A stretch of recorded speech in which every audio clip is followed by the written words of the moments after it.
दोस्तों, हम आज एक मॉक टेस्ट करेंगे, मतलब एक प्रैक्टिस सेट, जिसमें मैथ के कुछ क्वेश्चंस होंगे जो आपको एसएससी में, आपकी एचएसएससी में, आपकी बैंक्स में, रेलवे में, इन कम्पिटिटिव एग्ज़ाम में वो हेल्प करेंगे।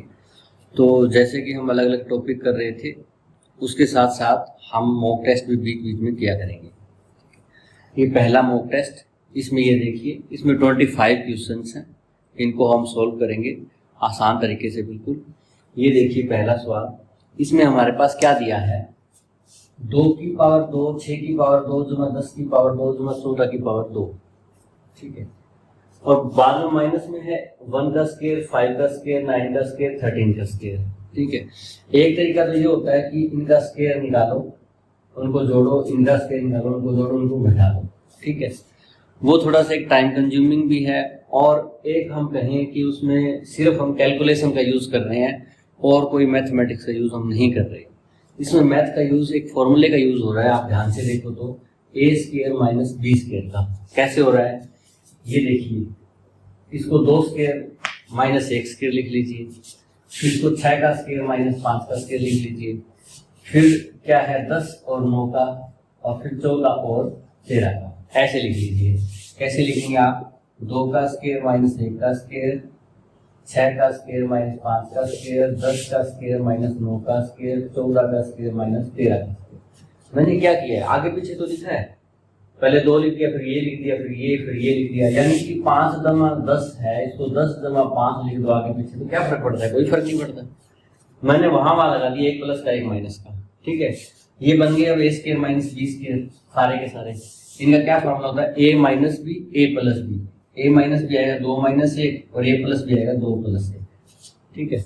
2 माइनस 1 1 होता है, ऐसे ही 6 माइनस 5 1 आएगा, ऐसे ही a माइनस बी, इसमें 10 माइनस 9 आएगा, इसमें 14 माइनस 13 1 आएगा। तो 1 से गुणा करने में कोई फर्क ही नहीं पड़ता, तो उसको तो छोड़ ही दो। तो सिंपली क्या लिख दो, 6 प्लस 5 गुणा में 1 आएगा, इसका आएगा 10 जमा 9, 10 घटा 9, 10 घटा 9 1 होता है, गुणा में 1 लगाओ ही ना।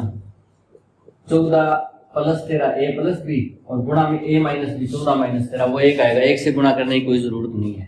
तो आपके पास अल्टीमेटली क्या आ जाएगा, 3, 6 और 5 11, और 10 और 9 19, और 14 और 13 27। इनका जोड़ कर दो, 27 और 19 46, 11 57 और 3 60 आपका आंसर आ जाएगा, ठीक है। कैसे करना है आपने, इसमें एक तो स्क्वायर वाले सारे नंबर है, सब नंबर के ऊपर स्क्वायर है, दूसरा 1 प्लस का 1 माइनस का, 1 प्लस का 1 माइनस का। तो आपको अंदाजा होना चाहिए कि ये एक थोड़ा आइडिया लग जाए, a square minus b square का फार्मूला इसमें लगेगा। तो फिर आप इकट्ठा लिख दो, 2 स्क्वायर माइनस 1 का स्क्वायर, 6 और 5 10 और 9 14 और 13, इकट्ठा लिख दिया। फिर a square minus b square का फार्मूला लगा दो, a माइनस बी में सारे 1 बन रहे हैं गुणा में, ठीक है। तो 1 से गुणा करने की जरूरत ही नहीं है, a प्लस बी लिख दो आप, ये आ गया, इनका जोड़ कर दो, ये सवाल हो जाएगा, ठीक है दोस्तों। इस सवाल में हमारे पास क्या है, हमसे पूछा है sum of 3 consecutive natural numbers. Natural number दोस्तों आप जानते हैं, जैसे 1 2 3, ये नेचुरल नंबर होते हैं। ये पूर्ण संख्याएं जो 1 से स्टार्ट होती हैं, अगर 0 और हो तो वो पूर्ण संख्याएं बन जाती है। पूर्ण संख्या, ठीक है, होल नंबर, और नेचुरल नंबर में यही फर्क है, ये 1 से स्टार्ट होता है, ये 0 से स्टार्ट होता है, यानी कि होल नंबर में एक 0 एक्स्ट्रा है, ठीक है। तो natural number 1 2 3 consecutive natural number, लगातार, कोई भी 3 लगातार, ये तीनों लगातार ही हैं, 4 5 6, ये भी 3 लगातार, मतलब एक के बाद दूसरी 3 लगातार, या 3 कर्मागत भी कह सकते हो हिंदी में, कर्मागत प्राकृत संख्याएं, ठीक है। उनका जोड़ कर लेंगे, जैसे इनका कर लिए 4 और 5 9 6 15। और किसी का भी हमें पर्टिकुलरली दिया नहीं है कि इन 3 संख्याओं का, वो कोई भी 3 संख्या हो सकती है, वो 50 51 52 भी हो सकती है। Sum of 3 consecutive natural number, 3 कर्मागत संख्याओं, प्राकृत संख्याओं का योग इज ऑलवेज डिविजिबल बाय, हमेशा भाग होगा, वो हमेशा एक नंबर से जरूर भाग होगा, ठीक है। किससे भाग होगा, कई दोस्त ऐसे करेंगे, अंदाजे से कर ले, 4 5 6 ले लो, 4 और 5 9 6 15, 15 किससे भाग होगा, 3 से भी हो जाएगा, 5 से भी हो जाएगा, ठीक है। एक और नंबर ले लेते हैं, 5 6 और 7 ले लिए, 5 6 11 7 18, 18 किससे होगा भाई, 2 से भी होगा, 3 से भी होगा, 6 से भी होगा, 9 से भी होगा, ठीक है। अब इसमें देखो, ये 3 से हो रहा है, ये भी 3 से हो रहा है, यानी 3 से दोनों हो रहे हैं, तो कह देंगे भी 3 से भाग वो होगा ही होगा। ये तो एक लेमन तरीका होगा अंदाजा मार के, जब आपको थोड़ा नहीं आता हो तो। दूसरा तरीका ये है, आप नेचुरल नंबर n मान लो, एन कोई भी हो सकता है, एन हो सकता है मान लो 50, 60 कुछ भी, तो उससे अगली क्या आ जाएगी, n+1 आ जाएगी, उससे अगली n+2 आ जाएगी। 3 क्रमागत संख्याएं आपने प्राकृतिक संख्याएं ले ली, ठीक है। अब इनका जोड़ कर दो, 1 2 3 n और जमा में 3, ये जोड़ हो गया, ठीक है, ये सम हो गया इनका। अब क्या करेंगे, इसमें 3 दोनों में है, 3 कॉमन निकाल दो, तो यहाँ क्या बचा n और यहाँ क्या बचा 3 एकम 3, 3n+1, ये जोड़ होगा किसी भी प्राकृतिक संख्या का। 50 51 52 दो तो यहाँ 50 डाल दो, 50 और 51 की 153 जोड़ हो जाएगा उनका। 4 5 6 लेते हो तो इसमें n 4 है, ये n+1 है, ये n+2 है, तो 4 डालते हैं, 4 और 1 5 की 15, हमने यही निकाला था 15, ठीक है। तो ये 3 लगातार जो क्रमागत संख्याएं होंगी ना, कोई भी उनका जोड़ होगा, n बदलता रहेगा बस। तो ये ध्यान से देखो, ये 3 के गुणा में n=1 है, यानी कि इसमें एक 3 है और एक है n+1, तो ये संख्या 3 से हमेशा भाग होगी, क्योंकि इसका एक फैक्टर 3 है। जैसे ही नीचे 3 से भाग होगी, एक कट भाग होगी, और किसी से भाग हो ना, वो 3 से जरूर भाग होगी, तो इसका मतलब इसका आंसर आ जाएगा 3। किससे भाग होगी, वो 3 से भाग होगी, ठीक है दोस्तों। एक तो लेमन तरीका है कि आप ऐसे ले लो, कोई भी 3 नंबर 1 2 3 भी ले सकते थे आप, 4 5 से कुछ लेके देख लो अंदाजे से। दूसरा ये है कि लगातार प्राकृतिक संख्याएं हैं, तो एक n मान लो, अगली n+1 n+2, इनका जोड़ कर लो, जोड़ से पता लग रहा है कि 3 से भाग होगा, ठीक है। अगला सवाल दोस्तों, इसमें क्या है कि एक लड़का, एक boy adds all natural number आप जानते हो 1 2 3 फ्रॉम 1 to 20, 1 से 20 तक, 1 से 20 तक के नेचुरल नंबर को क्या करता है, ऐड करता है, यानी कि जोड़ करता है, ठीक है। 1 से 20 तक की एक तरह से गिनती लिख लो, उसको जोड़ कर दो। हाउएवर, हालांकि ही मिसेस, वो भूल जाता है, 1 नंबर, एक नंबर वो भूल जाता है, ड्यू टू विच, जिसके कारण द सम बिकम्स 190, उसका जोड़ है ना वो 190 हो जाता है। वैसे कितना होना चाहिए था, देखो 1 से 20 तक जोड़ करो आप, 1 से 20 तक जोड़ कर नेचुरल नंबर का जोड़ करना हो ना आपको, 120 या 1 से 50 या 1 से 100, तो उसका एक फार्मूला होता है n × n+1/2, ठीक है। ये सम ऑफ n नेचुरल नंबर का फार्मूला होता है, ठीक है। कोई भी n नेचुरल नंबर ले लो आप, 100 तक का निकालना है, 200 तक का निकालना है, इजीली आ जाएगा, जोड़ोगे तो बहुत टाइम लगेगा, ठीक है।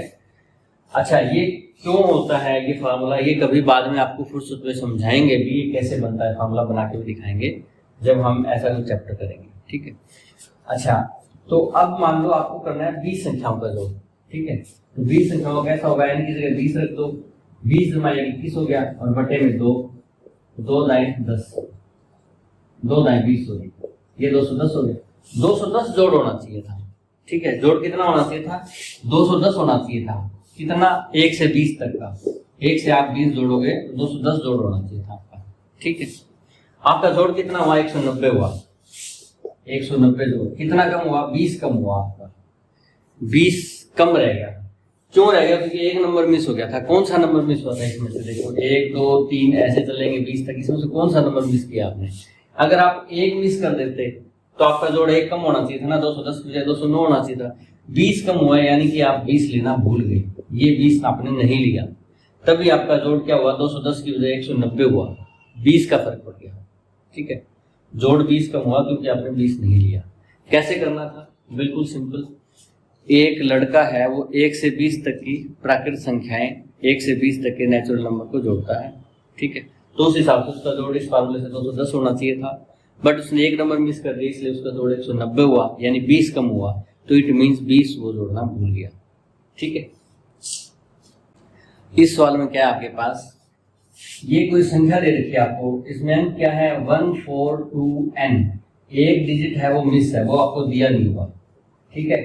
3 अंक दिए हुए हैं, एक अंक आपको एक डिजिट नहीं दिया हुआ n, आपको इसकी वैल्यू निकालनी है कब, इस डिविजिबल बाई, ये भाग हो जाता है, बाई माने के द्वारा, 12 के द्वारा, ठीक है, 12 के द्वारा भाग हो जाता है। इसमें ऐसा नहीं कि 12 इससे भाग होगा, ये 12 से भाग होगा, बाई लगा रखा, आप समझ जाएगा, के द्वारा 12 के द्वारा ये भाग हो जाता है, ठीक है। अब ये 12 से भाग होता है, आप मुझे बताना है कि n क्या होगा। एक तरीका तो ये है दोस्तों, ये छोटी संख्या है तो आप भाग भी कर सकते हो, जैसे भाग करो 12 एकम 12, 14 में से 12 के 2, फिर 2 उतार दो 22, 12 एकम 12 कितने बचेंगे 10, फिर n उतार दो, अब 12 का 12 कितने में जाएगा, 12 निम्न 108, 12 8 96 कम हो जाते हैं, ये 100 कुछ होगा, 1 लगाओ 2 लगाओ कुछ भी, 100 से ज्यादा होगा, तो 12 में 108, यानी कि यहाँ पे 8 हो तो ये पूरा पूरा भाग जाता है, तो n की वैल्यू 8 आ जाएगी। पर दोस्तों ये संख्या बहुत बड़ी हो ऐसे तो फिर सारे को भाग करना मुश्किल होगा।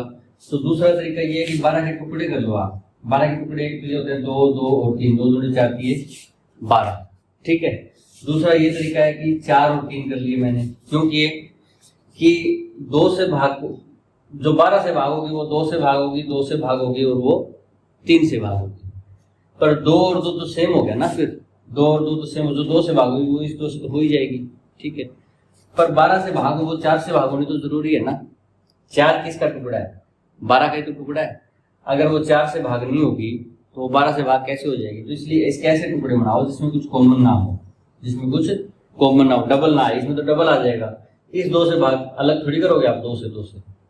तो 4 और 3 ले लो आप, ठीक है। ये 2 टुकड़े, इनमें कुछ भी कॉमन नहीं है ना, को प्राइम नंबर्स हैं, कुछ भी कॉमन नहीं है इनमें। तो 4 और 3 से जो भागोगे वो 12 से भाग हो जाएगी। 12 से भाग करने मतलब एक बार 4 से कर दो, एक बार 3 से कर दो, ठीक है। तो 4 और 3 से भाग ये हो जाएगी क्या? देखो पहले तो, ठीक है। एन की जगह क्या रखेंगे? 4 और 3 से भाग हो जाए। 3 से भाग होने का आपको सीधा सा सूत्र पता है, इसके अंकों का जोड़ 3 से भाग होना चाहिए, ठीक है। अंकों का जोड़ क्या है? 1 और 4 5 और 2 7 हो गया। जोड़ कितना होना चाहिए? 3 3 9 हो जाएगी, यानी कि एन की जगह या तो 2 हो जाएगी, 7 और 2 9 भाग हो जाएगी, ठीक है। 9 के बाद क्या होता है? 3 चौके 12 12 हो जाएगा। 1 4 5 10 7 7 है, 12 के लिए 5 चाहिए आपको, ठीक है। और क्या हो सकता है? 3 5 15, ठीक है। 15 करने के लिए 1 4 5 2 7 और 8 15, ठीक है। और क्या होता है? 3 6 18, 18 होने के लिए 1 और 4 5 और 2 7 7 है। 18 होने के लिए 11 चाहिए, 11 हो नहीं सकता क्योंकि बड़े से बड़े एन की वैल्यू 9 ही आ सकती है। तो ये 3 नंबर हैं, ठीक है। ये आप यहाँ रख दो तो ये 3 से भाग हो जाएगी। 4 से भाग कब होती है दोस्तों? जब लास्ट के 2 डिजिट, लास्ट के ये वाले 2 डिजिट अगर भाग हो जाए आपके 4 से, तो ये पूरी संख्या 4 से भाग हो जाएगी। आपको बताया था नंबर सिस्टम का, आप वीडियो देख सकते हैं उसमें कि अगर 2 से भाग करना है तो लास्ट का 1 नंबर भाग हो जाए, सारी संख्या 2 से भाग हो जाए। 4 से चेक करना है तो लास्ट के 2 नंबर भाग हो जाए, सारी संख्या भाग हो जाए। 8 से करना है तो लास्ट के 3 भाग हो जाए, जैसे 2 की 3 होता है, 8 से भाग हो जाएगी। अगर 16 से आपने चेक करना है तो अगर लास्ट के 4 अक्षर, ये संख्या अगर 16 से भाग होगी तो सारी कितनी बड़ी हो? 16 से भाग हो जाएगी। तो अब हमें 4 से चेक करना है। 4 से चेक करना है तो ये संख्या भाग होनी चाहिए आपकी, किससे भाग होनी चाहिए? 4 से। तो यहाँ पे क्या रखोगे? तो n 0 रखोगे, 4 5 20 हो जाएगी, पर n 0 नहीं रख सकते, फिर 3 से नहीं होगी। 3 से तभी होती है जब ये अक्षर है। अच्छा, उसके बाद n रखो आप, 4 5 20, 4 6 24, तो 4 रखो। 4 आप रख नहीं सकते, 4 रखने से फिर 3 से भागनी होगी, क्योंकि 4 तो 6 4 10 और 11, 3 से भागनी होती। उसके बाद क्या होता है? 4 7 28 होता है। 8 रखो यहाँ इनकी जगह, 8 रखोगे, 4 7 28, 4 से भी भागोगी और 3 से भी भागोगी। 8 रखने से 8 और 2 10, 4 14 8 15, अंकों का योग 3 से भाग होगा, ठीक है। तो इसलिए n की वैल्यू क्या आएगी दोस्तों? n की वैल्यू आ जाएगी 8। तो 2 तरीके हैं इसके, एक तो 12 से भाग करके देख लो, आपको अपने आप पता लग जाएगा पहाड़ा चलते चलते कहाँ पहाड़ा पूरा जा रहा है, 108 पे जा रहा है, 8 आ जाएगा। दूसरा तरीका ये है, 12 के 2 टुकड़े बना लो जिसमें कुछ कॉमन ना हो, ठीक है। 4 और 3, 4 3 12 हो गए। 3 से चेक कर लो, 3 से चेक करने के लिए n की वैल्यू ये होनी चाहिए, तो वो 3 से भाग होगा। 4 से होने के लिए 20 24 28 0 4 8 होने चाहिए, तो 8 दोनों में आ रहा है। 8 रखने से 3 से भी भाग हो रही है, 4 से भी हो रही है, तो 8 हमारा आंसर आ जाएगा। दोस्तों ये सवाल इसमें कहा है कि 3/4 पार्ट ऑफ ए टैंक, एक टैंक है कोई, ठीक है। एक आपने टैंक लिया हुआ है, उसका 3/4 भाग क्या है? आपका फुल है, भरा हुआ है। किससे? ऑयल से भरा हुआ है आपका, ठीक है। आफ्टर टेकिंग 60 लीटर ऑयल, इसमें से क्या किया? इसमें से घटा दिया, 60 लीटर आपने निकाल लिया, ठीक है दोस्तों। जब 60 लीटर निकालोगे तो आपका कम रह जाएगा ना, क्या हो जाएगा? आपका थोड़ा कम हो जाएगा, 3/4 से कम हो जाएगा, ठीक है। टैंक इज 2/3 पार्ट फुल, 2/3 रह जाता है। यहाँ पे कितना था? 3/4 था यहाँ पे, और यहाँ पे कितना रह गया? 2/3 रह गया, ठीक है। इतना घट गया। 3/4 में से 2/3 आ गया, वो 60 लीटर है। 60 लीटर घटाने से कितना आ गया? What is the capacity of tank? Tank की कैपेसिटी क्या होगी, ठीक है दोस्तों। बहुत आसान है। पहले क्या है? 3/4 पार्ट था, ठीक है। उसमें से क्या किया? 60 लीटर घटा दिया आपने, तो 2/3 पार्ट रह गया, टोटल 2/3 पार्ट रह गया। ये कह रहा है ना, आपको फुल कैपेसिटी निकालनी है, ठीक है। तो एक तरीका तो ये है कि आप इसको इधर ले आओ, उसको उधर ले आओ, ये भाग है, ठीक है, ये पार्ट है ना, भाग उसका उतना भाग, और ये लीटर में है, तो ये एक तरफ चला जाएगा, एक जैसी चीज एक तरफ आ जाएंगी, तो ये आ जाएगा 3/4 पार्ट, और मैंने पी लिया पार्ट, और 2/3 पार्ट बराबर 7, ठीक है। यहाँ पे 4 और 3 क्या आ जाएगा, एलसीएम आ जाएगा 12, 4 3 12 3 3 9 पार्ट माइनस 3 चौके 12 2 चौके 8 पार्ट बराबर 60 लीटर आ गया। 9 में से 8 गए, 1 पार्ट 1/12 बराबर 60 लीटर, ठीक है। 1 पार्ट बराबर क्या आ जाएगा, 60 और 12 गुणा हो जाएगी 720 लीटर, उसका एक भाग मतलब पूरा। 3/4 एक से थोड़ा कम होता है ना, 2/3 थोड़ा और कम होता है, ये पौना हो गया, ये और कम हो गया, उससे आधा भी होता है, तो इससे एक पार्ट मतलब पूरा कितने का होगा, 720 लीटर का। बहुत ही आसान था, कुछ नहीं क्या करना था, 3/4 पार्ट था, उसमें से 60 लीटर निकाल दिया तो घटाएंगे ना, बराबर कितना बच जाएगा, 2/3 पार्ट। ये पार्ट एक तरफ कर दिए, ये इधर ले गए, इनका घटा एलसीएम से कर दिया आपने, ये 1/12 पार्ट बराबर 60 लीटर आ गया, यानी कि 1/12 भाग 12वां हिस्सा 60 लीटर है। टोटल कितना होगा, 12वां हिस्सा 60 लीटर है, पूरा 60 से गुणा हो जाएगी 12, ठीक है। 12 हिस्से करो तो 60 आता है, तो पूरा कितना होगा, 60 12 आ जाएगा, 720 आ जाएगा, ठीक है दोस्तों। अगर आप कुल कैपेसिटी एक्स मान लो, उसकी कैपेसिटी एक्स मान लो, तो वैसे भी कर सकते हो आप, ठीक है। एक्स का क्या कर दोगे, 3/4 था वो, उसमें से 60 लीटर निकाल दिया आपने, कितना बच गया, फुल का 2/3 बच गया, फुल गुणा में 2/3, तो वही हो जाएगा सेम, 3/4 एक्स माइनस 2/3 एक्स बराबर 60 लीटर, एक्स का मान वही 720 आ जाएगा, ठीक है दोस्तों। इस सवाल में देखो दोस्तों, ये ट्रिग्नोमेट्री का सवाल है, ट्रिग्नोमेट्री का चैप्टर भी आप अच्छे से कर लेना तो आपको इजी आएगा, कुछ फार्मूले भी हो सकते हैं इसमें। x की sine cube theta plus y की cos cube theta equal to sine theta cos theta, ये आपको दिया हुआ है, ठीक है। अच्छा, ये आपको दिया हुआ है इतना कि x की sine cube theta y cos theta बराबर साइन थीटा कोस थीटा, और ये दिया हुआ है x साइन थीटा बराबर है y कोस थीटा, तो x साइन थीटा की जगह y कोस थीटा रख दो, ताकि ये सारा सवाल किस में हो जाए, सारा सवाल किस में हो जाएगा, फिर कोस में हो जाए। इसके लिए x साइन थीटा की जगह y कोस थीटा रखो जरा, पर यहाँ साइन की 3 है, तो क्या कर लेते हैं, पहले साइन की थीटा अलग, साइन स्क्वायर थीटा अलग, ये हो जाएगा ना, x साइन थीटा अलग, साइन स्क्वायर थीटा, इनकी गुणा तो दोस्तों साइन क्यूब ही होनी है, ठीक है। x sine theta into sine square theta, x sine theta की जगह क्या आ जाएगा हमारे पास, y कोस थीटा आ जाएगा, y कोस थीटा, साइन स्क्वायर थीटा यहाँ बच जाएगा, यानी एक साइन इसके साथ हो गया, एक साइन स्क्वायर बच गया यहाँ पे, ठीक है। y कोस क्यूब थीटा बराबर साइन थीटा कोस थीटा, हमने क्या किया है, साइन थीटा की जगह y कोस थीटा रख दिया। अच्छा, अब देखो y कोस थीटा यहाँ है, y कोस की 3 है यहाँ पे, तो क्या है यहाँ पे, y दोनों में है, कोस यहाँ भी है, यहाँ भी है, यहाँ पे 1 है, यहाँ पे 3 है, तो एक बार आ जाएगा आपके पास। यहाँ क्या बचेगा, यहाँ साइन स्क्वायर थीटा बचेगा, ये बाहर आ गया, जब y बाहर आ गया, कोस 1 बाहर आ गया, तो कोस की 2 थीटा, ये बच गया यहाँ पे, और बराबर साइन थीटा कोस थीटा। दोस्तों यहाँ देखो ध्यान से, कोस थीटा है और यहाँ भी कोस थीटा है, ये कोस थीटा यहाँ गुणा में y के नीचे भाग में जाएगा, कोस थीटा से कोस थीटा कट जाएगा, आप सीधा भी काट सकते हो, ये कट जाए, ठीक है। साइन स्क्वायर थीटा जमा कोस स्क्वायर थीटा, ये 1 होता है दोस्तों, ये कुछ फार्मूले ट्रिग्नोमेट्री के याद कर लेना, साइन स्क्वायर थीटा जमा कोस स्क्वायर थीटा ये 1 होता है, तो y गुणा में 1 क्या हो जाएगा, y हो जाएगा बराबर साइन थीटा, ठीक है दोस्तों। y की वैल्यू आ गई आपके पास साइन थीटा, हमें किसकी और वैल्यू चाहिए, x की और वैल्यू चाहिए आपको, ठीक है। कैसे निकाल सकते हैं, ये देखो दोस्तों ध्यान से, यहाँ पे y की वैल्यू साइन थीटा रख दो, क्या था आपके पास, x साइन थीटा बराबर y कोस थीटा, ठीक है। y की वैल्यू साइन थीटा यहाँ पे रख दो, x साइन थीटा बराबर y की वैल्यू क्या है, साइन थीटा, ठीक है। इस y की जगह मैंने y की वैल्यू रख दी साइन थीटा, ठीक है। अब ये साइन यहाँ है, साइन यहाँ नीचे जाए कटेगा, इसको सीधा ही काट दो, यहाँ बच गया x, यहाँ बच गया कोस थीटा, तो x की वैल्यू क्या आ गई, कोस थीटा आ गई, और y की वैल्यू आ गई साइन थीटा, ठीक है। हमें x के जमा y स्क्वायर निकालना है, x की जगह है कोस, ये क्या आ जाएगा, x का square cos square theta, y की वैल्यू क्या है, साइन थीटा है, तो y स्क्वायर क्या हो जाएगा, sign square theta, cos square theta जमा साइन स्क्वायर थीटा, ये क्या होता है, 1 होता है, तो ये उत्तर आ जाएगा आपका, ठीक।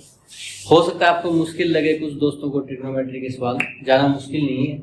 क्या करना है इसमें, आपको ये दिया हुआ है, इसको लिख लो, एक्स साइन थीटा की जगह वाई कोस थीटा रख दो, ताकि यहाँ भी कोस हो जाए, यहाँ भी कोस हो जाए। ठीक है, यहाँ आ गया y cos theta, sine square theta 2 बच गया, यहाँ पे एज इट इज वाई बाहर कॉमन, कोस बाहर कॉमन, यहाँ साइन स्क्वायर, यहाँ कोस स्क्वायर, साइन स्क्वायर में कोस स्क्वायर 1 होता है, इधर कोस है इधर कोस है, वो कट जाएगा नीचे जाके, वाई बराबर साइन थीटा आ जाएगा। इसमें वाई की जगह साइन थीटा रखोगे, साइन थीटा कट जाएगा, एक्स बराबर कोस थीटा आ जाएगा। एक्स की वैल्यू कोस थीटा, वाई की साइन थीटा, एक्स के जमा वाई स्क्वायर निकालना है, यहाँ रख दो, कोस के जमा साइन स्क्वायर 1 हो गया। ठीक है दोस्तों ये एक सर्कल का सम है, एक वृत्त का सवाल। इसमें क्या है, दो सर्कल है, इसमें रेडियस दी है 4 और 9 centimetre, touch each other externally मतलब बाहर से टच करते हैं, इंटरनली मतलब अंदर से टच करते हैं।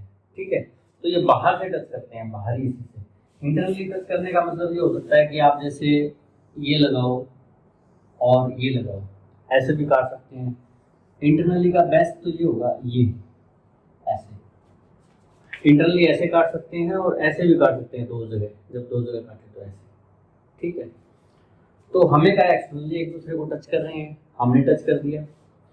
एंड ए कॉमन टेंजेंट होती है दोस्तों स्पर्श रेखा, आपने सुना होगा स्पर्श रेखा, जो कॉमन मतलब दोनों की सांझी, यानी कि दोनों को टच करती हुई जा रही है। अगर कॉमन ना हो तो एक को एक टच करती हुई जाएगी, दूसरे को दूसरी जाएगी, और कॉमन टेंजेंट बोला है यानी कि एक स्पर्श रेखा, ये स्पर्श रेखा पी के ऊपर, ठीक है, पी के ऊपर टच करती हुई ऐसे जा रही है। ठीक है दोस्तों, area of square with one side P के ऊपर, आपको एक स्क्वायर का एरिया निकालना है जिसकी एक साइड पी के ऊपर। देखो दोस्तों, स्क्वायर की एक साइड हो, दो साइड हो, सब साइड बराबर होती है, वर्ग की चारों भुजाएं बराबर होती है। अगर पी क्यू से अगर वर्ग ऐसे बनाया जाए तो उसकी चारों भुजाएं बराबर होगी।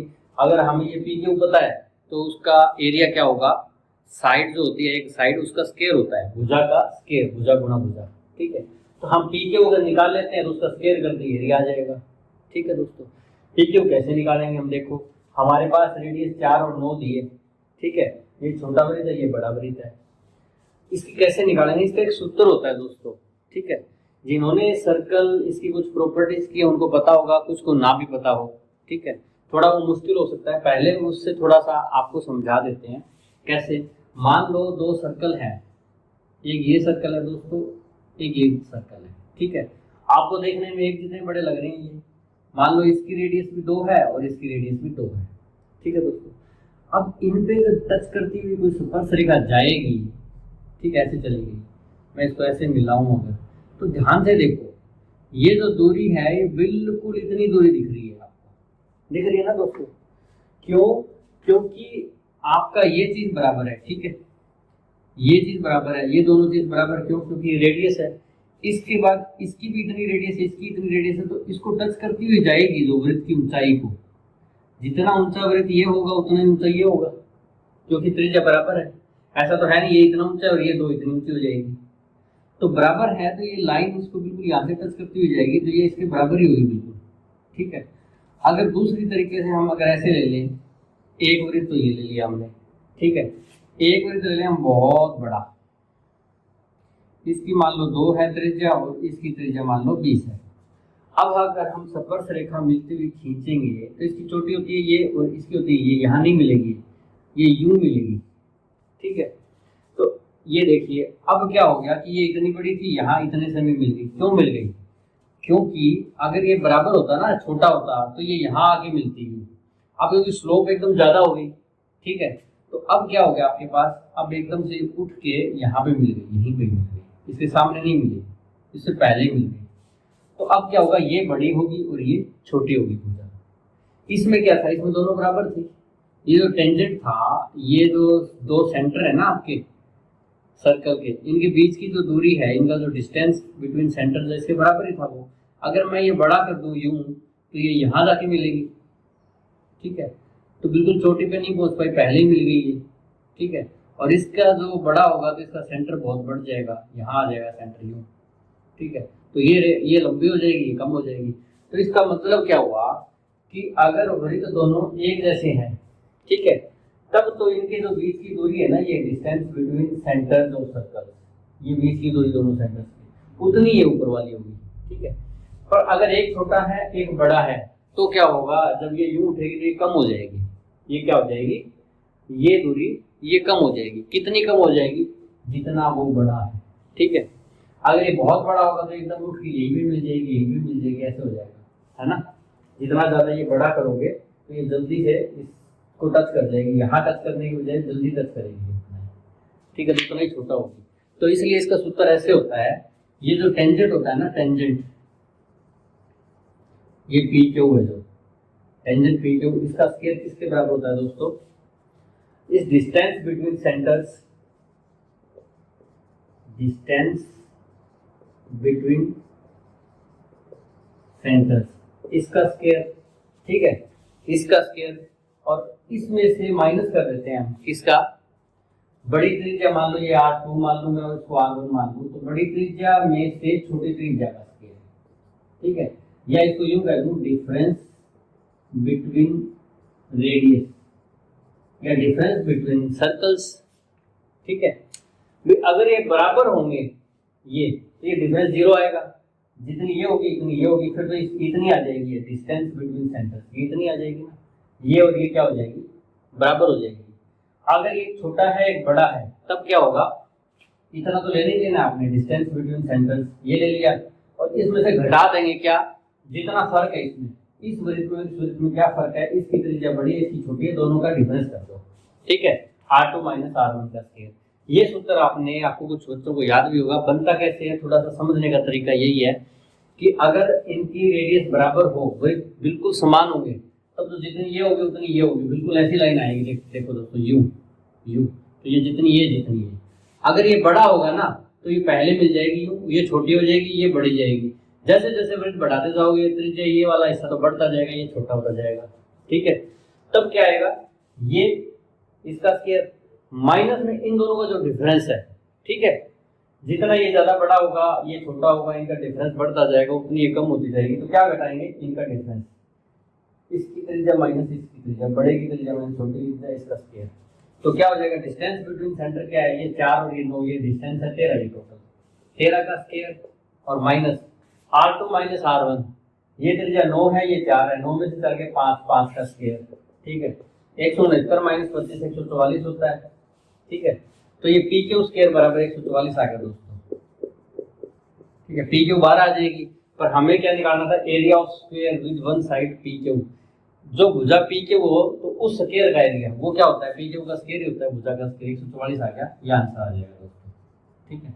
थोड़ा सा मुश्किल है सर्कल वाला सवाल, हो सकता है आपको ये सूत्र भी याद ना रहे, ठीक है, जो कि बहुत जरूरी है इस सवाल को निकालने के लिए, क्योंकि इसने पूछा कि एक की त्रिज्या 4 है, एक की 9 है, एक छोटा वृत्त है, एक बड़ा वृत्त है, इस पे कॉमन टेंजेंट है, इससे बनता हुआ जो कोई वर्ग होगा उसका क्षेत्रफल निकालो। अगर इसको निकाल लेंगे तो उसका क्षेत्रफल भी निकल जाएगा। पर मेन बात ये है कि हमें ये समझना जरूरी है कि अगर ये वृत्त एक जैसे होना तो ये लाइन होती है उतनी ये टेंजेंट होती है बराबर इसकी, पर अगर ये वृत्त बड़ा होता जाता है ना तो ये छोटी होती जाती है, ये बड़ा होता जाता है, यानी कि ये चीज बड़ी होती जाती है, ये चीज छोटी होती जाती है। तो हमारे पास वही केस है, हमारे पास एक छोटा वृत्त है एक बड़ा वृत्त है, तो ये जो पी क्यू है इसके बराबर नहीं होगी क्योंकि दोनों वृत्त बराबर नहीं है, ठीक है, क्योंकि ये तिरछी जाती है इससे पहले मिल जाएगी, ठीक है, और बड़ा होगा तो और पहले मिल जाएगी, बिल्कुल चोटी पे नहीं मिलेगी, यहाँ पे पहले मिल जाएगी। तो इसका कैसे निकालेंगे, इसका स्क्वायर दोनों सेंटर्स के बीच का, और उसमें से घटा देंगे जो भी इनमें फर्क हो, इसके फर्क के कारण ही हमें घटाना पड़ रहा है, तो इसकी त्रिज्या माइनस इसकी त्रिज्या इसका स्क्वायर, ठीक है, ये 9 में से 4 5 हो गया, ये 13 था, दोनों के बीच का डिस्टेंस था, 144 आ जाएगा ये, ठीक है दोस्तों। प्रैक्टिस करोगे तो ऐसे सवाल आगे आपको आ जाएंगे। दोस्तों अगला सवाल है ट्रिग्नोमेट्री का।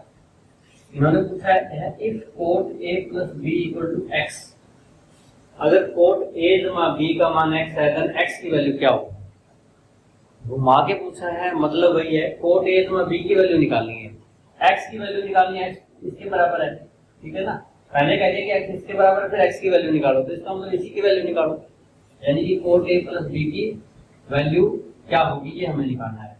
दोस्तों ये बहुत ही आसान सवाल है, जिसने थोड़ा सा ट्रिग्नोमेट्री किया हो, ये ट्रिग्नोमेट्री का एक सूत्र है, कुछ भी नहीं है। कुछ दोस्त ये कहेंगे कि बहुत मुश्किल सवाल आ गए, ट्रिग्नोमेट्री बहुत मुश्किल आई थी पेपर में, पर ये फार्मूला है, थोड़े थोड़े फार्मूले आपको याद करने पड़ेंगे, एडवांस ट्रिग्नोमेट्री के। ऐसे फार्मूले आपने देखे होंगे, साइन ए प्लस बी, साइन ए माइनस बी, कोस ए प्लस बी, कोस ए माइनस बी, टेन ए प्लस बी, टेन ए माइनस बी, फिर कोट एस। तो हम साइन से थोड़ा सा देख लेते हैं। साइन ए जमा बी में क्या होता है, साइन ए कोस बी जमा कोस ए साइन बी। एक बार साइन आता है, एक बार कोस, फिर आगे कोस के साथ ए आएगा पहला एंगल और साइन के साथ बी आएगा, ठीक है, ये पड़ जाता है। प्लस वाले में प्लस और माइनस वाले में माइनस, जैसे साइन ए कोस बी माइनस कोस ए साइन बी। कोस में क्या होता है, कोस में दोनों इकट्ठे आएंगे, पहले कोस ए कोस बी, फिर साइन ए साइन बी। यहाँ दो कोस, यहाँ दो साइन।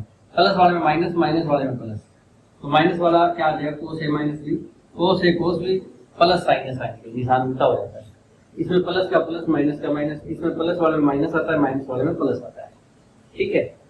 वैसे टेन ए प्लस बी होता है टेन ए जमा टेन बी बटे वन माइनस टेन ए टेन बी, ठीक है, ये ऐसा होता है टेन ए प्लस टेन बी बटे वन माइनस टेन ए टेन बी, ठीक है दोस्तों। टेन ए माइनस बी में क्या होगा, माइनस कर निशान पड़ जाएंगे, यहाँ माइनस हो जाएगा और यहाँ माइनस हो जाएगा, प्लस प्लस टेन ए माइनस टेन बी और नीचे एक प्लस टेन ए। कोट में क्या हो जाता है, कोट में उल्टा हो जाता है, ये कोट ए कोट बी ऊपर आएगा, कोट ए प्लस बी, कोट ए कोट बी माइनस वन बटे कोट ए जमा कोट बी।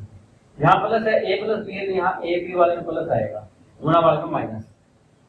और कोट ए माइनस बी का होता है कोट ए कोट बी प्लस वन बटे cot A minus cot B. यहाँ ए माइनस बी है, यहाँ cot A minus cot B हो जाता है, ठीक है। तो ऐसे ये फॉर्मूले आपको थोड़े याद करने पड़ेंगे, थोड़ा इनको सोल्व भी कर सकते हो आप। जैसे टेन का है, टेन ए प्लस बी का है, इसमें और इसमें क्या रिलेशन है आपको पता है कि टेन क्या होता है, कोट का उल्टा होता है, यानी टेन होता है एक बटा कोट और कोट होता है एक बटा टेन। कोट का मतलब पूरा कोटेंजेंट होता है, इसका नाम कोटेंजेंट।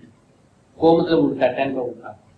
अच्छा, तो टेन की जगह एक बटा कोट ए रखेंगे, यहाँ एक बटा कोट बी रखेंगे, कोट ए कोट बी एलसीएम आएगा तो ये आ जाएगा कोट ए cot B plus one, cot ए कोट बी प्लस वन, ऐसे करके, ठीक है। नीचे वाला फिर एक माइनस एक बटा कोट ए एक बटा कोट बी, कोट ए कोट बी एलसीएम आएगा, कोट ए कोट बी माइनस वन, फिर वो पलट जाएगा, ये आ जाएगा। आप करके देख लेना, टेन और कोट उल्टे होते हैं।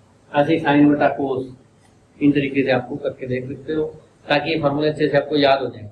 पर आपको थोड़ा सा ये देखना पड़ेगा फार्मूला वगैरह, वरना मुश्किल नहीं है, सीधा ये लिखना था कोट ए कोट बी माइनस वन बटे कोट ए प्लस कोट बी, ये इसका आंसर हो जाएगा, ठीक है दोस्तों। ये फार्मूला आप याद कर लेना।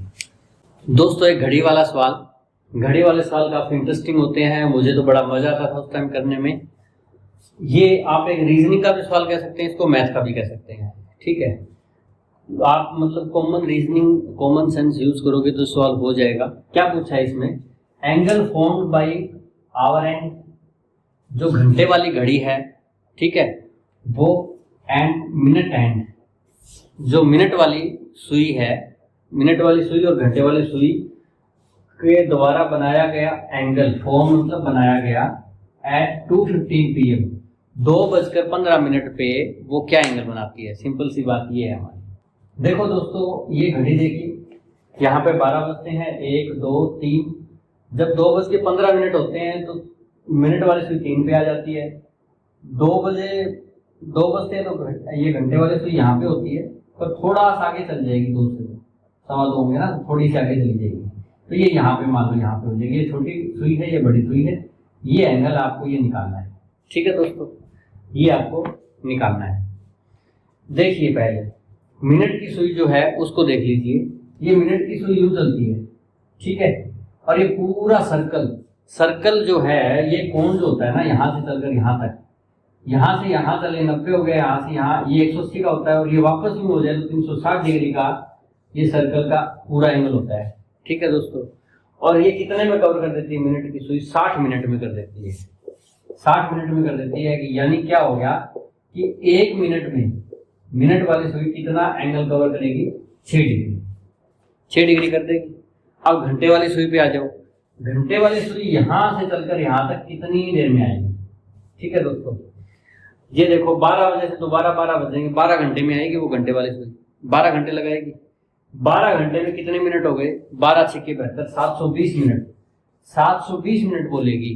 और कितना कवर करेगी ये एरिया, 360 डिग्री का, ठीक है। ये सर्कल 360 डिग्री का बनाएगी।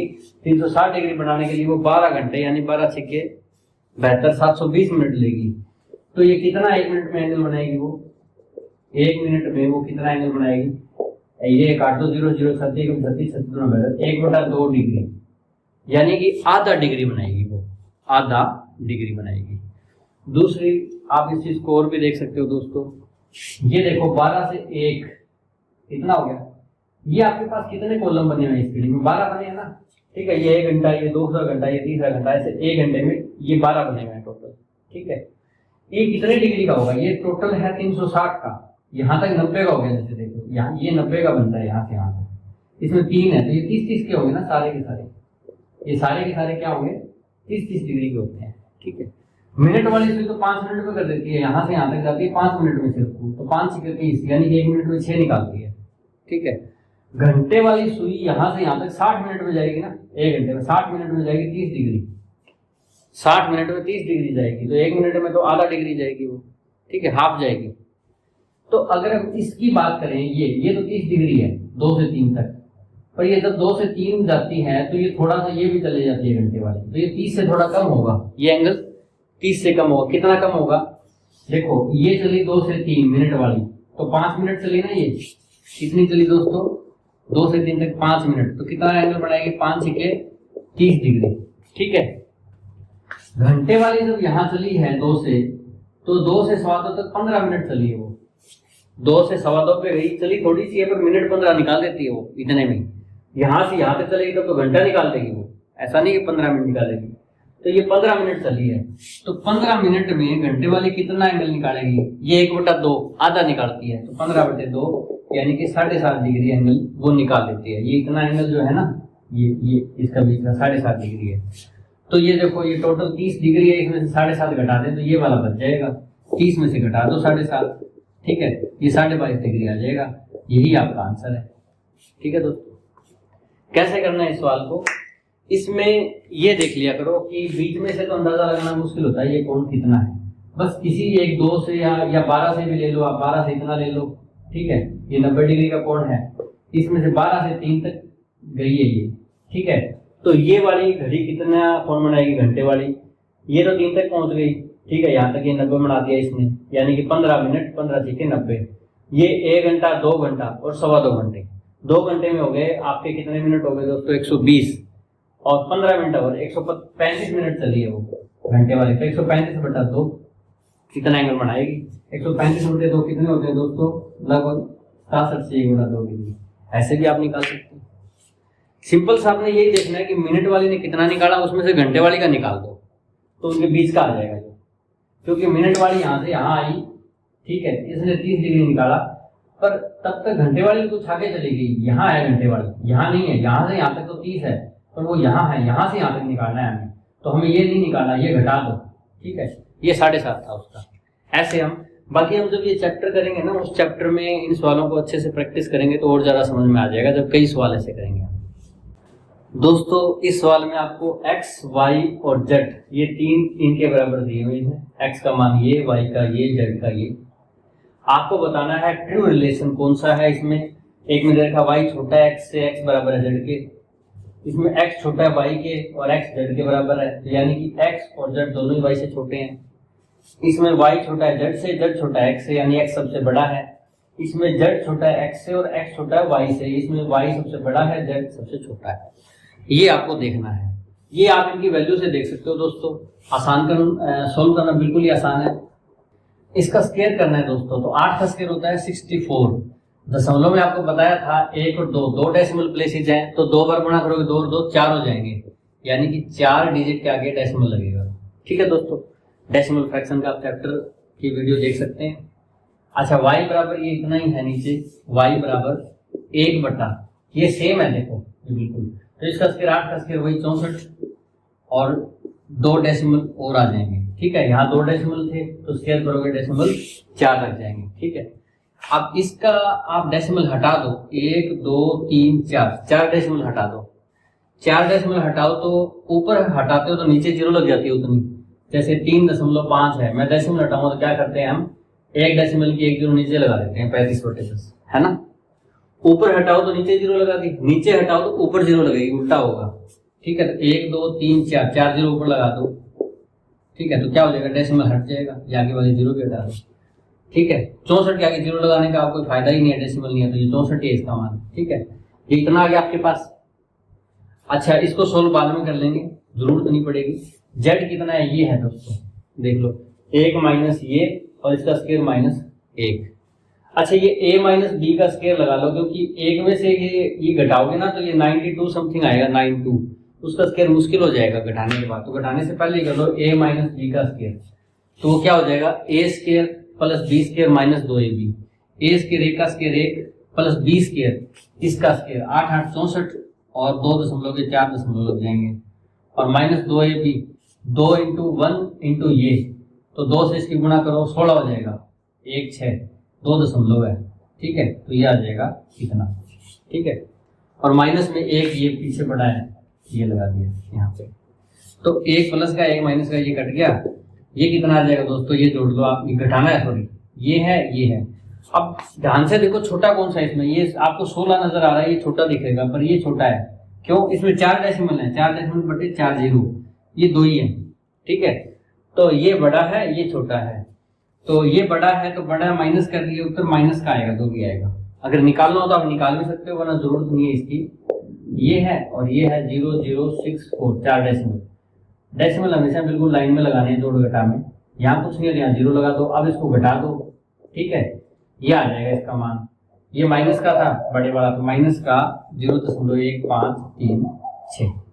ठीक है, ये आ गया। एक्स वाई जेड के हमने मान निकाल लिए, उसमें से देख लो कौन सा बड़ा है, छोटा है या बराबर है। देखो दोस्तों, x तो है ये, ठीक है, ऑलमोस्ट जीरो के बराबर है, जीरो के पास। ये z है वो माइनस में है, तो ये क्या हो गया, z छोटा हो गया x से, z क्या हो गया, छोटा हो गया x से, z तो बहुत छोटा, z माइनस में है, ये भी प्लस में है, y भी, ये भी प्लस में, z सबसे छोटा हो गया, z x से छोटा है। x और y में कंपैरिजन करो, ये जीरो के आसपास है, इसको आप भाग करोगे दोस्तों, 64 से भाग करो, 64 एकम 64 बच गए 36, 360, 64 5 320, 150 समथिंग आएगा ये। तो ये इससे भी बड़ा है, क्योंकि तो एक से भी छोटा है, तो ये y सबसे बड़ा हो गया, तो y सबसे बड़ा, हमारे पास y सबसे बड़ा आ गया, और z माइनस का z सबसे छोटा, तो यूं आ जाएगा z से बड़ा x, x से बड़ा y। तो ये कौन सा ऑप्शन है, ये लास्ट ऑप्शन है दोस्तों। ठीक है, वो हम टिक कर देंगे। आसान सा सवाल था, करना क्या था, इसका स्क्वायर खोल लो, इसका स्क्वायर खोल के दशमलव हटा दो, उतनी जीरो ऊपर लग जाएंगी, और इसमें क्या है, इसका a माइनस बी का स्क्वायर कर लो, a square plus b square minus 2ab, -1 वो पड़ा है, ये घट जाएगा, ये माइनस वाला पड़ा है तो माइनस का कुछ बच जाएगा, तो ये माइनस का आ गया z, तो ये तो सबसे छोटा हो गया, जीरो से भी छोटा है, z सबसे छोटा है, ये जीरो के बराबर है लगभग। ठीक है, ये इससे बड़ा है, और y सबसे बड़ा है, ये तो 150 समथिंग आएगा, तो ये 10,000 को 64 से भाग कर रहे हो, 10,000 के 64 टुकड़े।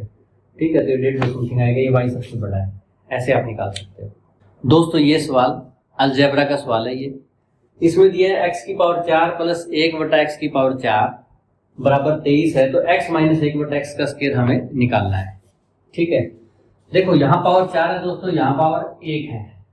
ठीक है, ये दिया हुआ इसमें 4 है, यानी 4 से हमें 1 पर जाना है, 4 से किस पे जाना है आपको, 4 पावर से 1 पे जाना है। ठीक है, अगर ये दिया हो, ये निकालना हो तो बहुत आसान है, इसका स्क्वायर करो, एक बार और स्क्वायर करो, एक बार स्क्वायर करो 2 आएगा, फिर 2 का स्क्वायर करोगे 4 आ जाएगा, ये आ जाएगा, वो तो आसान है, पर ये वापस आना थोड़ा सा मुश्किल है, पर ज्यादा मुश्किल नहीं है। कैसे, इसको क्या लिख लो आप, x की 2 की 2 लिख लो, x की 4 को x की 2 की 2 प्लस 1 बटा ये x की 2 है, ठीक है, इसके 2 लगा दो। ठीक है, ये 4 हो गया, इतना तो कर सकते हो आप। ये मान लो a है, ये मान लो b है, a स्क्वायर जमा b स्क्वायर, इतना तो हो गया हमारे पास। हमें एक स्क्वायर बनाना है, ठीक है, यहाँ पे पूरा स्क्वायर बनाना है, और स्क्वायर फिर हटा देंगे, 4 से 2 हो जाएगी, फिर स्क्वायर बनाएंगे, फिर हटा देंगे, 2 से 1 हो जाएगी। जैसे 16 है ना, 16 को पहले हम 4 की 2 लिखेंगे, फिर 4 को क्या लिख देंगे आगे, 2 की 2, ऐसे करके हम रेड्यूस करते हुए पावर जाएंगे। तो a square plus b square हमारे पास हो चुका है, a square plus b square, मैं अगर 2ab प्लस में लगा दूं तो ये फिर मैं लिख पाऊंगा इसको a प्लस b का स्क्वायर। आप इस उत्तर जानते हो, पर 2ab हमारे पास नहीं है, तो क्या करें हम, 2ab जोड़ लेते हैं, 2ab घटा देते हैं, या 2ab इसमें जोड़ दो, 2ab उसमें जोड़ दो, बराबर रहेगा, कोई फर्क नहीं पड़ेगा। कैसे, 2ab प्लस में 2, ठीक है, a हमारे पास क्या है, x स्क्वायर, b क्या है, 1 बटा x स्क्वायर, ये मैंने जोड़ दिया, 2ab जोड़ दिया। ठीक है, तो ये सेम उस तरफ जुड़ जाएगा, 23 है, इसमें मैंने 2 जोड़ दिया। 2 ही क्यों जोड़ा, एक्स स्क्वायर से 1/x² तो कट ही जाता है, वो तो बाद में वहां भी कट ही जाना है। तो एक तरह से मैंने 2ab यहाँ जोड़ दिया और 2ab वहां जोड़ दिया। यहाँ लिख लो वैसे x स्क्वायर 1/x वो कट जाएगा, 2 ही रहेगा। ठीक है, तो ये हो गया a स्क्वायर जमा b स्क्वायर जमा 2ab, ये है ये। तो इसको लिख दूंगा मैं a जमा b का स्क्वायर, ax स्क्वायर जमा b 1/x², इस सारे का स्क्वायर होगा। ठीक है दोस्तों, 23 जमा 2 25 हो गया। अब मैं क्या करूंगा, दोनों तरफ से वर्ग हटा दूं मैं, अगर ये स्क्वायर हटा दूं तो ये आ जाएगा x स्क्वायर जमा 1/x² और 25 की वर्गमूल आ जाएगा 5। दोनों तरफ वर्गमूल कर दिया मैंने। ठीक है, इसका वर्गमूल करूंगा, स्क्वायर हट जाएगा, 25 का 5 आ जाएगा। तो हम x की 4 से x की 2 तक तो आ गए, अब हमें आना है x तक। ठीक है, वो कैसे करेंगे, हम यहाँ कर देते हैं, ये x स्क्वायर है। ठीक है, 1/x इसका स्क्वायर है ये। ठीक है, ये a हो गया और ये b हो गया। ठीक है, वैसे ही हम स्क्वायर बनाएंगे, a स्क्वायर जमा b स्क्वायर जमा 2ab के बजाय इस बार माइनस का बनाएंगे, हमें a माइनस b निकालना है, a माइनस b। तो हम a माइनस b का स्क्वायर बनाएंगे यहाँ पे। तो वो क्या होता है, a स्क्वायर जमा b square minus 2ab minus 2a लगा लो, x है इसमें, ये x का स्क्वायर है ना, ये a है उसके ऊपर स्क्वायर, तो 2x और b ये रहा 1/x। ठीक है, माइनस 2ab मैंने लगा दिया, साइड में क्या है 5। अगर जितना इसमें से घटाए उतना इसमें से घटाना पड़ेगा। अगर हम ये दोनों रकमें बराबर है, अगर इनको बराबर रखना है तो जितना इसमें से घटाओ उतना इसमें से घटा दो, कोई फर्क नहीं पड़ेगा। तो मैंने इसमें से 2ab घटाया तो इधर भी 2ab घटा दो, 2 × x × 1/x। ठीक है दोस्तों, a स्क्वायर जमा b square minus 2ab, a minus b का स्क्वायर हो गया, ax है b 1/x है, ये इसका स्क्वायर बन गया। ठीक है, ये x कट जाएगा, 5 ये 2 1 2 ही बचा, 5 में 2 गए 3, x माइनस 1/x का स्क्वायर बराबर 3, x माइनस 1/x का स्क्वायर, ये निकालना था हमें दोस्तों, ये आपका आंसर आ जाएगा। ठीक है, कैसे निकाला हमने, ये पावर 4 थी, हमें 1 निकालना था। तो पहले क्या करेंगे, हम इसको रेड्यूस करते चलेंगे। इसको लिखा x की 2 की 2, इसको 1/x की 2, इसकी 2, a स्क्वायर जमा b स्क्वायर तो हो गया, जमा 2ab और कर लो, ताकि a जमा b का स्क्वायर और स्क्वायर हटा दोगे सवाल छोटा हो जाएगा। तो ये a हमारे पास x स्क्वायर है, b 1/x है, तो 2ab कैसे करेंगे, 2a ये है, b ये है, 2ab जोड़ दिया, उधर भी 2ab जोड़ दिया, x स्क्वायर 1/x वो कट ही जाना है। ठीक है, अच्छा ये हमारे पास हो गया ax स्क्वायर जमा b 1/x, इसका स्क्वायर हो गया ये सारे का। ठीक है, a स्क्वायर जमा b स्क्वायर जमा 2ab को लिख दिया a जमा b का स्क्वायर, 23 और 2 25। अच्छा दोनों तरफ वर्गमूल कर दो, तो ये हट जाएगा स्क्वायर, ये 25 का 5 आ जाएगा, x स्क्वायर जमा 1/x बराबर 5।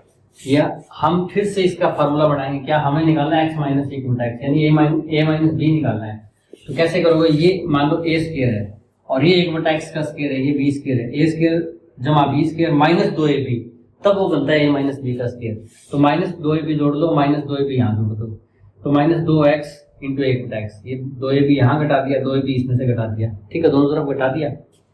अच्छा ये हो गया a स्क्वायर जमा b square minus 2ab, a minus b का स्क्वायर, और ये x कट गया, 5 में से 2 गया 3, यही आपको निकालना था, आंसर आ जाएगा। ठीक है दोस्तों अगला सवाल, पहले जब एग्जाम होते थे कुछ टाइप के, उसमें ये सवाल काफी कॉमन था, ऐसा सवाल आता था। आजकल ये ऐसा सवाल बहुत आसान समझा जाने लगा है। इसका मान कैसे निकालते हैं, मान लो ये x के बराबर है। ठीक है, किसके बराबर है, x के बराबर, तो इसको ऐसे निकालेंगे, x बराबर 6 प्लस ये जो सारा है ना इतना, इसको दोबारा से x लिख देंगे। ठीक है, जिनको समझ ना आए वो ध्यान से देखें। x का मान ये था 6 प्लस √6 प्लस √6 ऐसे चलते हुए, और कहाँ तक था, इन्फिनिटी तक था। इसमें से मैंने ये 6 निकाल लिया, एक इन्फिनिटी में से एक टर्म निकालो कोई फर्क पड़ता है, इन्फिनिटी मतलब अनंत, उसमें से एक घटाओ एक जोड़ो कोई फर्क नहीं पड़ता। तो मैंने ये एक 6 निकाल लिया, तो ये जो बचा ये भी तो x ही बच गया ना, ये सारे का मान x था। ठीक है, इसमें से ये निकाल लूंगा मैं तो भी x ही रहेगा, एक और 6 निकाल लो तो भी x ही रहेगा, क्योंकि इन्फिनिटी में से कुछ भी निकालो वो उतना ही रहता है। तो अगर ये 6 जमा इस सारे को भी मैं क्या लिख सकता हूँ, इतने को भी मैं x लिख सकता हूँ, इसको भी मैं x लिख सकता हूँ। ठीक है, तो मैंने अंदर वाले को 6 लिखा, जमा इस सारे को x लिख दिया। ठीक है, सवाल छोटा हो गया बिल्कुल, सारी टर्म कम हो गई। अब दोनों तरफ स्क्वायर कर दो, क्योंकि √i हट जाएगा, x का स्क्वायर बराबर 6 जमा x। ठीक है दोस्तों, ये इधर आ जाएगा, x स्क्वायर माइनस का x हो जाएगा और माइनस का 6 बराबर 0। ये आपकी क्वाड्रेटिक इक्वेशन बन गई। ठीक है, आपकी ये द्विघात समीकरण बन गया। इसको आप कैसे करोगे सॉल्व, ठीक है। इसमें ये जो होती है ना, ये गुणा होती है, ये जोड़ होता है। जिसकी गुणा 6 हो और जिनका जोड़ 1 हो, ऐसे आपको टुकड़े बनाने होते हैं। 6 के बनते हैं 3 और 2, ठीक है। 3 दूनी 6 होते हैं, ठीक है। गुणा माइनस की होनी चाहिए, यानी कि एक माइनस का होगा इनमें से, और माइनस का बचना चाहिए। तो बड़े वाला माइनस लगाएंगे, छोटे वाले का प्लस लगाएंगे, तब क्या होगा, माइनस का एक बचेगा और गुणा माइनस की 6 हो जाएगी, ठीक है। ऐसे कर सकते हो आप इन द्विघात समीकरण जिनको सोल्व करना आता है। कई ऐसे भी करते हैं, माइनस की गुणा हो ना तो उतरता क्रम लगाते हैं, सॉरी माइनस की गुणा में चढ़ता क्रम लगाते हैं, चढ़ता क्रम, ठीक है। चढ़ता क्रम किससे लगाते हैं, इस बीच वाले से। ये कितना यहाँ 1 है, 1 से चढ़ता क्या हो गया 2, 2 गुणा में आगे गिनती चलेगी 1, 2 से छोड़ो 3 गुणा में 2, कहाँ तक चलेंगे जब तक ये 6 ना आ जाए, ठीक है। 3 गुणे 6 यहाँ आ रहा है तो ये जोड़े बन जाएंगे। पहला माइनस, पहला यहाँ माइनस है तो माइनस, प्लस है तो प्लस, तो ये x square minus 3x plus 2x minus 6 बराबर 0। इन दोनों में x कॉमन है, x माइनस 3 प्लस 2, इसमें 2 कॉमन है इसलिए x माइनस 3 बराबर 0। तो यहाँ से इसमें x माइनस 3 है और इसमें भी x माइनस 3 है, x माइनस 3 और x प्लस 2 बराबर 0। x बराबर 3 आएगा इससे, इससे x प्लस 2 बराबर 0, तो क्या आएगा, x बराबर माइनस 2 आएगा। हम पॉजिटिव नंबर ही ज्यादातर में लेते हैं, अगर हमें स्पेसिफिकली कुछ कहा ना गया हो तो हम क्या लेते हैं, उसका मान पॉजिटिव ही लेते हैं। तो x का मान क्या आ जाएगा 3। दूसरी बात एक और कि x क्या है, इसका वर्गमूल है, इन सब का वर्गमूल नेगेटिव आएगा तो नहीं ना। 6 प्लस 6 से ज्यादा है, ये क्या है, ये 6 से कुछ ज्यादा है। 6 का वर्गमूल 2.4 ऐसा समथिंग होता है, 4 ऐसा कुछ, तो इससे बड़ा आएगा तो माइनस में तो आ ही नहीं सकता, ठीक है। तो वैसे भी x बराबर 3 आएगा।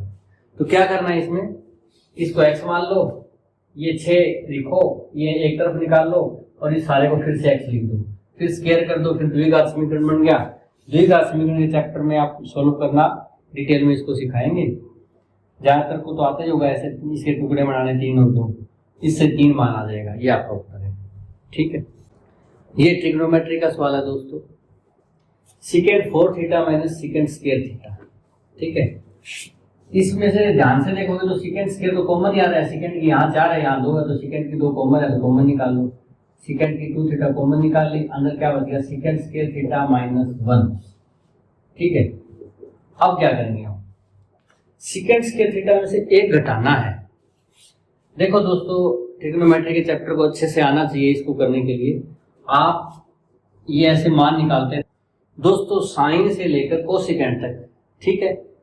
ये 6 मान होते हैं ट्रिग्नोमेट्री में, साइन, कोस, टेंजेंट, कोटेंजेंट, फिर सीकेंट, फिर कोसिकेंट, ठीक है। इसमें से एक दूसरे के उल्टे भी होते हैं, साइन और कोसिकेंट उल्टे होते हैं, टेन और कोटेंजेंट और कोस और सीकेंट उल्टे होते हैं एक दूसरे के, ठीक है। तो इनका मान कैसे निकालते थे हम, इनका मान ऐसे निकालते थे कि वैसे तो आप ट्रायंगल बनाओगे और उसमें से निकालना बहुत कॉम्प्लिकेटेड है, थ्योरम्स भी होती हैं, वो एडवांस मैथ की बातें होती है। आप सिंपल वे में करना चाहो तो आपने बहुतों ने सुना होगा, पंडित बद्री प्रसाद हर हर बोले, ऐसे लिख लेते थे, PBPHHB, पंडित बद्री प्रसाद हर हर बोले, ठीक है। तो उसमें ये साइन हो जाता था, ये कोस हो जाता था, ये टेन हो जाता था। टेन का उल्टा क्या होता है, कोट, यहाँ आ जाएगा, मतलब ये P बटा P है तो ये B बटा P। कोस का उल्टा क्या बताया था, सीकेंट बताया था, और साइन का उल्टा कोसिकेंट होता है, ठीक है, ये बताया था। इसमें अगर आप ध्यान से देखो तो सीकेंट का मान क्या होता है, सीकेंट का मान होता है हाइपोटेन्यूज बटे बेस, कर्ण बटे आधार। तो सीकेंट क्या हो गया, हाइपोटेन्यूज बटे बेस। हमें क्या निकालना है, सेकेंड स्क्वायर माइनस 1, सेकेंड का स्क्वायर क्या हो जाएगा, इसका स्क्वायर हो गया। हमें -1 निकालना है तो -1 घटा दो, ठीक है। तो ये क्या आ जाएगा, h square minus b square, क्योंकि b स्क्वायर इसमें एलसीएम आ गया नीचे, ठीक है दोस्तों। हाइपोटेन्यूज स्क्वायर माइनस बेस का स्क्वायर, ठीक है। आपकी ये राइट एंगल ट्राइंगल होती है, इसमें ये हाइपोटेन्यूज होता है, ये बेस होता है, ये परपेंडिकुलर होता है, ठीक है। तो ये कह रहा है हाइपोटेन्यूज माइनस बेस का स्क्वायर, ये क्या होता है, परपेंडिकुलर का स्क्वायर होता है। तो इसकी जगह p स्क्वायर आ जाएगा बटा b स्क्वायर, ठीक है। p बटा b इसका स्क्वायर, p बटा b क्या होता है दोस्तों, परपेंडिकुलर बटा बेस, परपेंडिकुलर बटा बेस ये होता है 10, तो ये 10 का स्क्वायर हो गया, ठीक है। ये 10 स्क्वायर थीटा, यानी कि सेकेंड स्क्वायर थीटा माइनस 1 क्या होता है, टेन स्क्वायर थीटा होता है। तो इसको बना लो सेकेंड स्क्वायर थीटा इंटू ये टेन स्क्वायर थीटा आ गया यहाँ पे, सेकेंड स्क्वायर थीटा माइनस एक टेन स्क्वायर थीटा। ठीक है, ये सोल्व किया हमने। पर अगर ध्यान से देखें तो इसमें टेन ही टेन में आ रहा है या कोस में आ रहा है, सेकेंड तो आ ही नहीं रहा, तो सेकेंड को खत्म करना पड़ेगा।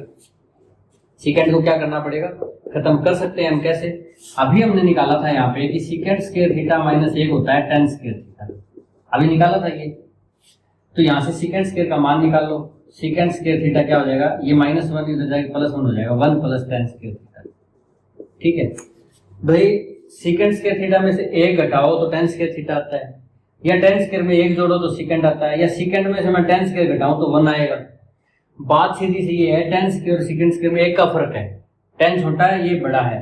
टेन स्क्वायर में एक जोड़ो तो सेकेंड स्क्वायर आ जाएगा, सेकेंड स्क्वायर में से एक घटाओ तो टेन स्क्वायर आ जाएगा, या सेकेंड स्क्वायर में से टेन स्क्वायर घटाओ तो वन आ जाएगा। ठीक है, तो सेकेंड स्क्वायर बराबर one plus ten square theta, इसका मान रख दो यहाँ पे one plus ten square theta और इंटू में क्या है टेन स्क्वायर थीटा। अब गुणा कर दो, टेन स्क्वायर के एक के साथ क्या हो जाएगी, tan square theta, tan square theta और टेन टू और टू टेन की फोर थीटा, टेन की power four theta, tan square theta पर टेन की power four theta, B answer आ जाएगा। ठीक है दोस्तों, जिनको अगर फार्मूला याद हो तब तो सीधा सा हो जाता है, क्या कि यहाँ सेकेंड स्क्वायर कॉमन लिया, ये बच गया सेकेंड स्क्वायर, यहाँ बच गया एक, सेकेंड स्क्वायर माइनस एक होता है टेन स्क्वायर। ठीक है, और सेकेंड स्क्वायर किसके बराबर होता है, एक प्लस टेन स्क्वायर के बराबर होता है, टेन स्क्वायर से बड़ा होता है एक, तो ये एक प्लस टेन स्क्वायर, ये गुणा कर the ten square plus ten की फोर। उनके लिए तो ये 10 सेकंड का हो गया। अगर जिनको नहीं पता, सूत्र नहीं याद, तो उसको ऐसे निकालो, सेकेंड स्क्वायर माइनस एक क्या होता है।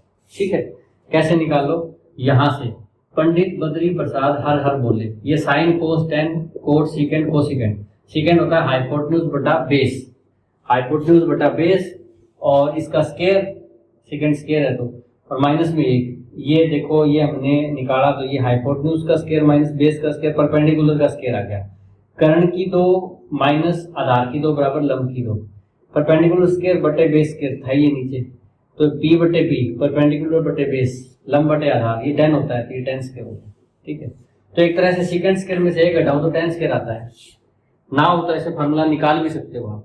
ठीक है, तो फिर क्या लिख दो, सेकेंड स्क्वायर में से एक गया तो क्या हो गया, ये 10 स्क्वायर आ गया, सेकेंड स्क्वायर को 10 में लिख दो क्योंकि ऊपर 10 में आ रहा है या कोस में आ रहा है, सेकेंड में तो आ ही नहीं रहा, तो सेकेंड को खत्म करो। इसको कैसे खत्म करोगे आप, ठीक है, सेकेंड स्क्वायर क्या होता है, 10 स्क्वायर से एक ज्यादा होता है, अभी हमने देखा, इसमें से सेकेंड में से एक घटाओ तो 10 आता है, तो 1 प्लस 10 लिख दो इसको।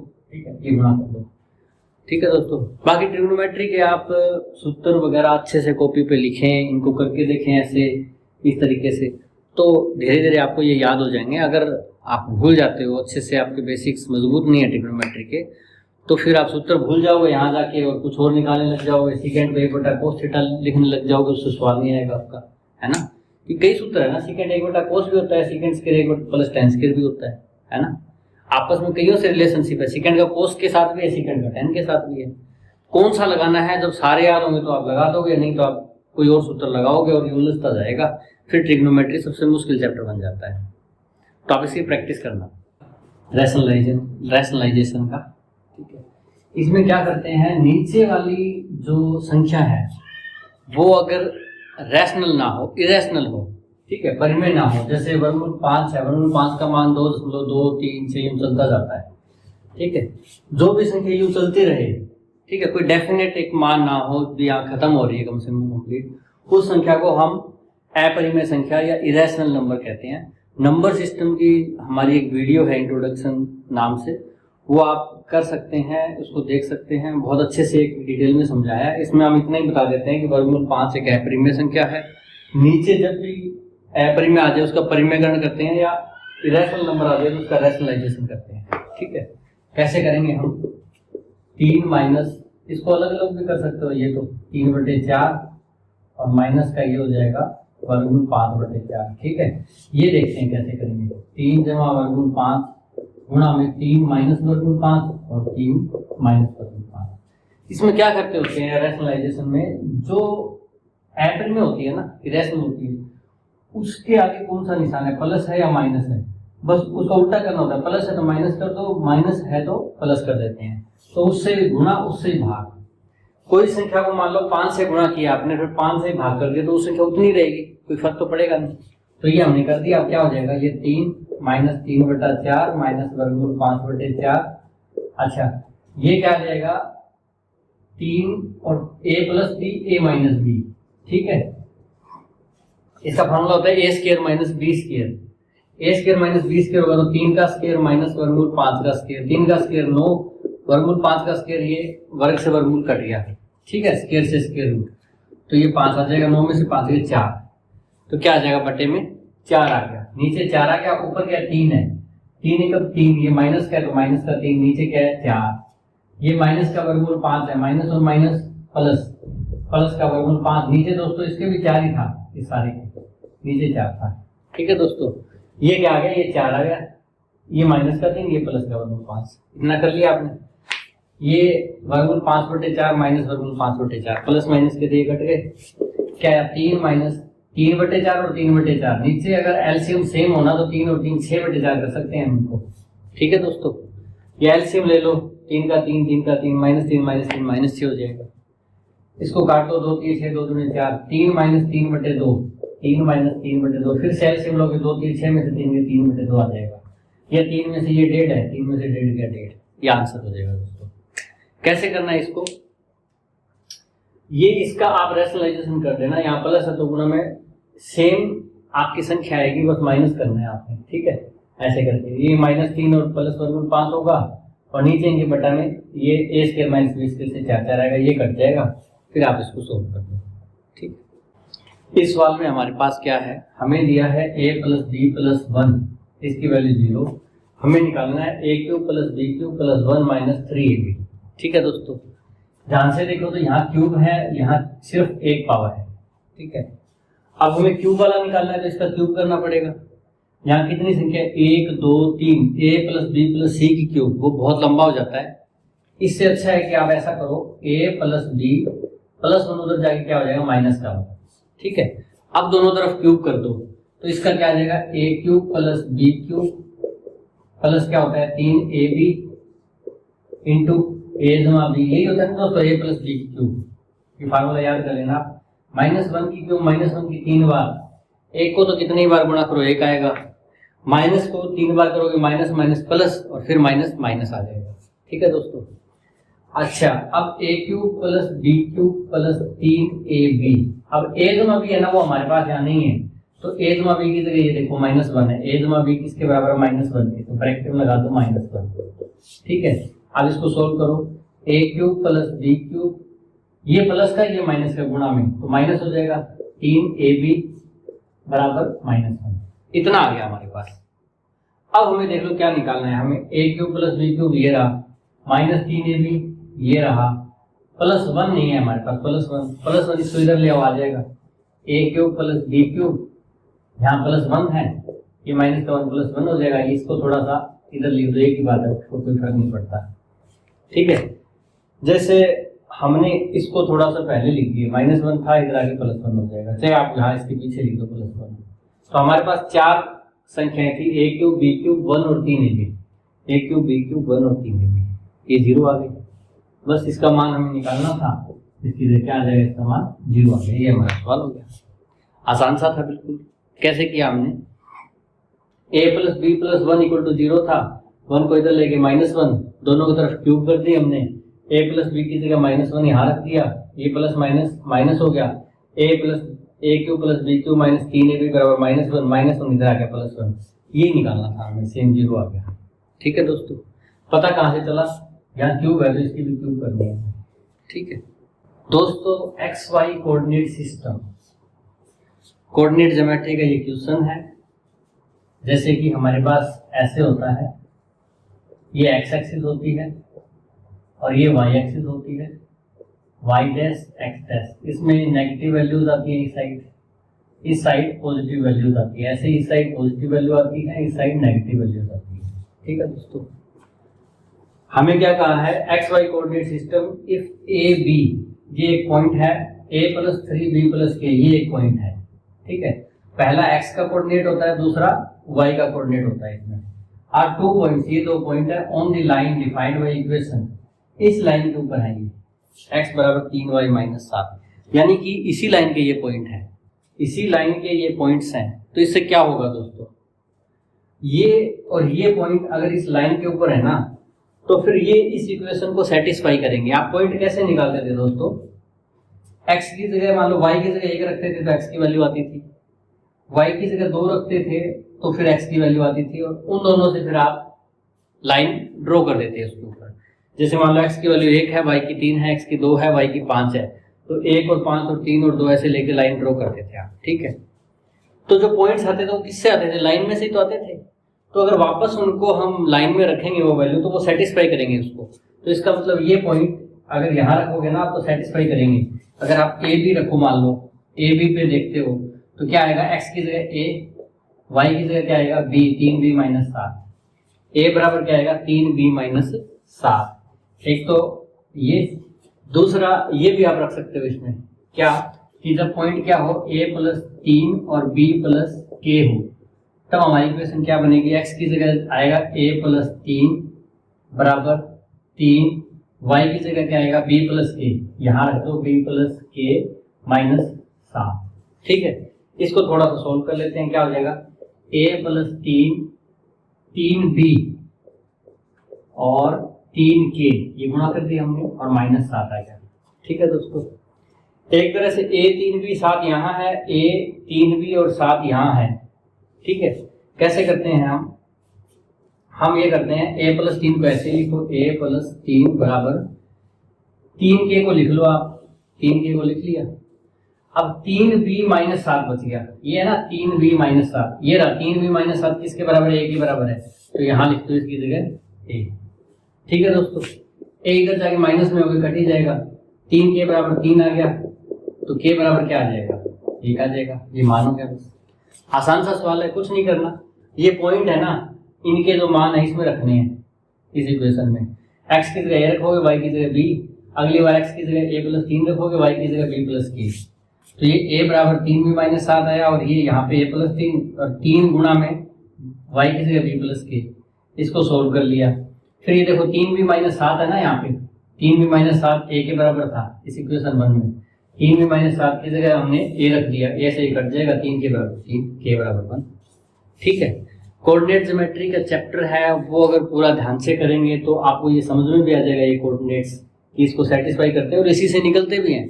कई बार ये भी कहा जाता है ये लाइन ड्रा करो, तब आप x की कुछ वैल्यू रखोगे, y की कुछ वैल्यू रखोगे, वो पॉइंट आएंगे, उसकी मदद से फिर आप लाइन भी ड्रा करोगे, तो ये उसमें सीख जाओगे आप। दोस्तों ये टेबल वाला सवाल है, जिसमें टेबल या ग्राफ में आपको डाटा दिया जाता है, डाटा इंटरप्रिटेशन आप कह सकते हैं।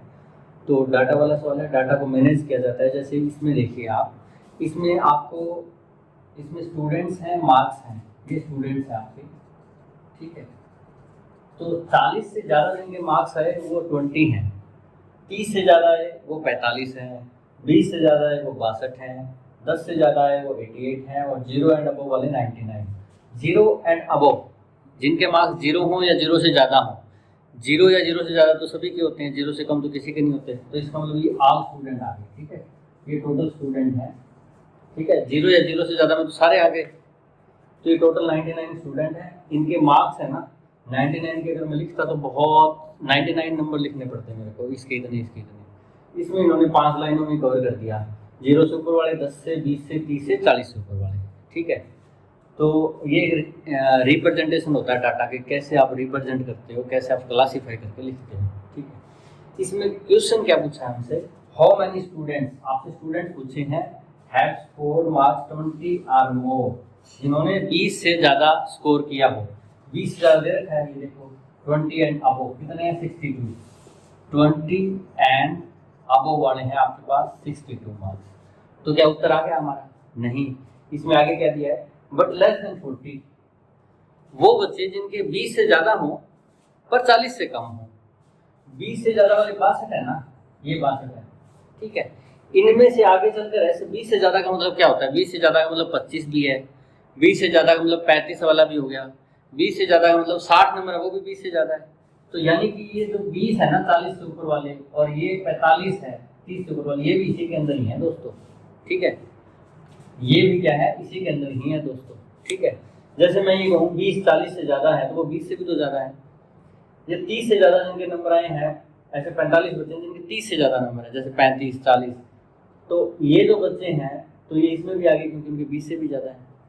तो इसमें 20 से ज़्यादा में क्या हो गए, 20 से 30 वाले भी आ गए, 30 से 40 वाले भी आ गए, 40 से आगे वाले भी आ गए, सारे आ गए। 20 से ऊपर वाले, 20 से नीचे वाले इसमें नहीं है, 20 से नीचे वाले नीचे रह गए। ठीक है, तो ये 62 स्टूडेंट हैं 20 से ऊपर वाले। इसमें से हम क्या कर देंगे अलग, लेस देन 40 हो, 40 से नीचे वाले लेने हैं, 40 से ऊपर वाले नहीं लेने। 40 से ऊपर कितने हैं, 20 स्टूडेंट है, ये 20 स्टूडेंट घटा दो। कौन से हैं ये 40 एंड अबव वाले हैं, ये 20 घटा दो। 42 स्टूडेंट जो बच गए वो कौन से हैं, वो 20 से 40 के बीच के आ गए। ठीक है दोस्तों, बहुत आसान है, यहाँ से देखना कोई मुश्किल नहीं है। ठीक है, 42 स्टूडेंट क्या हो जाएंगे आपके, वो हो जाएंगे जिनके 20 से ज़्यादा हैं और 40 से कम है। 40 से ऊपर वाले 20 है, 20 घटा दिया आपने 62 में से, तो 42 स्टूडेंट आपके बच गए। ऐसे अगर आपसे पूछ लेता है कि 20 से ज़्यादा हो 30 से कम हो, 20 से ज़्यादा हो वो कितने हैं भाई, 62 है। 30 से कम पूछा है ना इसने, 30 से कम हो, 20 और 30 के बीच में, तो 30 से ज़्यादा वाले घटा देंगे हम। 30 से ज़्यादा वाले कितने हैं, 45 है। ठीक है, तो ये 45 घटा दो, 17 बचे। ये 20 और 30 के बीच में है। अच्छा, कुछ भी पूछे आप देख सकते हो, जैसे 0 से 10 पूछेगा ना, तो 0 से ज़्यादा वाले 99 है, 10 से ज़्यादा वाले 88, 10 से ऊपर चले गए तो 0 और 10 के बीच में कितने रह गए, 0 और 10 के बीच में आपके 11 स्टूडेंट रह गए। ऐसे 10 से 20 पूछता है आपको, तो क्या बताओगे, 10 से ऊपर 88 है, 20 से ऊपर 62 है, 20 से ऊपर वाले घटा दो, हमें तो 20 से नीचे वाले लेने हैं। तो 20 से नीचे कितने रह गए, 88 से चले थे 62 ही बचे, 26 स्टूडेंट रह गए, ये बीच में रह गए, 62 ऊपर निकल गए। अब 20 और 30 के बीच में पूछता है, तो 20 से ऊपर थे 62 स्टूडेंट, पर आगे जाते जाते 45 स्टूडेंट ऐसे बचे तो 30 से आगे निकल पाए। बाकी जो स्टूडेंट है वो 30 से नीचे ही रह गए, 20-30 के बीच में, तो वो कितने हैं, इसमें से घटा के देख लो, 17 स्टूडेंट। और ऐसे ही 30 से 40 पूछता है तो कितने रह जाएंगे, 30 से ऊपर 45 बच्चे थे। ठीक है, और वो आगे चले तो 20 बच्चे ही निकले 40 से ऊपर, बाकी बच्चे 30 और 40 के बीच में ही रह गए। कितने रह गए, 25 बच्चे रह गए, तो कहाँ गए, ये बीच में रह गए। 40 से आगे पूछता है, मान लो 40 से 50 या 60 जितने भी ऊपर वाले हैं वो बचे 20। ऐसे आप ग्राफिक, बार या टेबल या डाटा इंटरप्रिटेशन जो भी कहो, इस टाइप के सवाल को आप कर सकते हैं। ठीक है दोस्तों, फिर से एक डाटा इंटरप्रिटेशन का सवाल।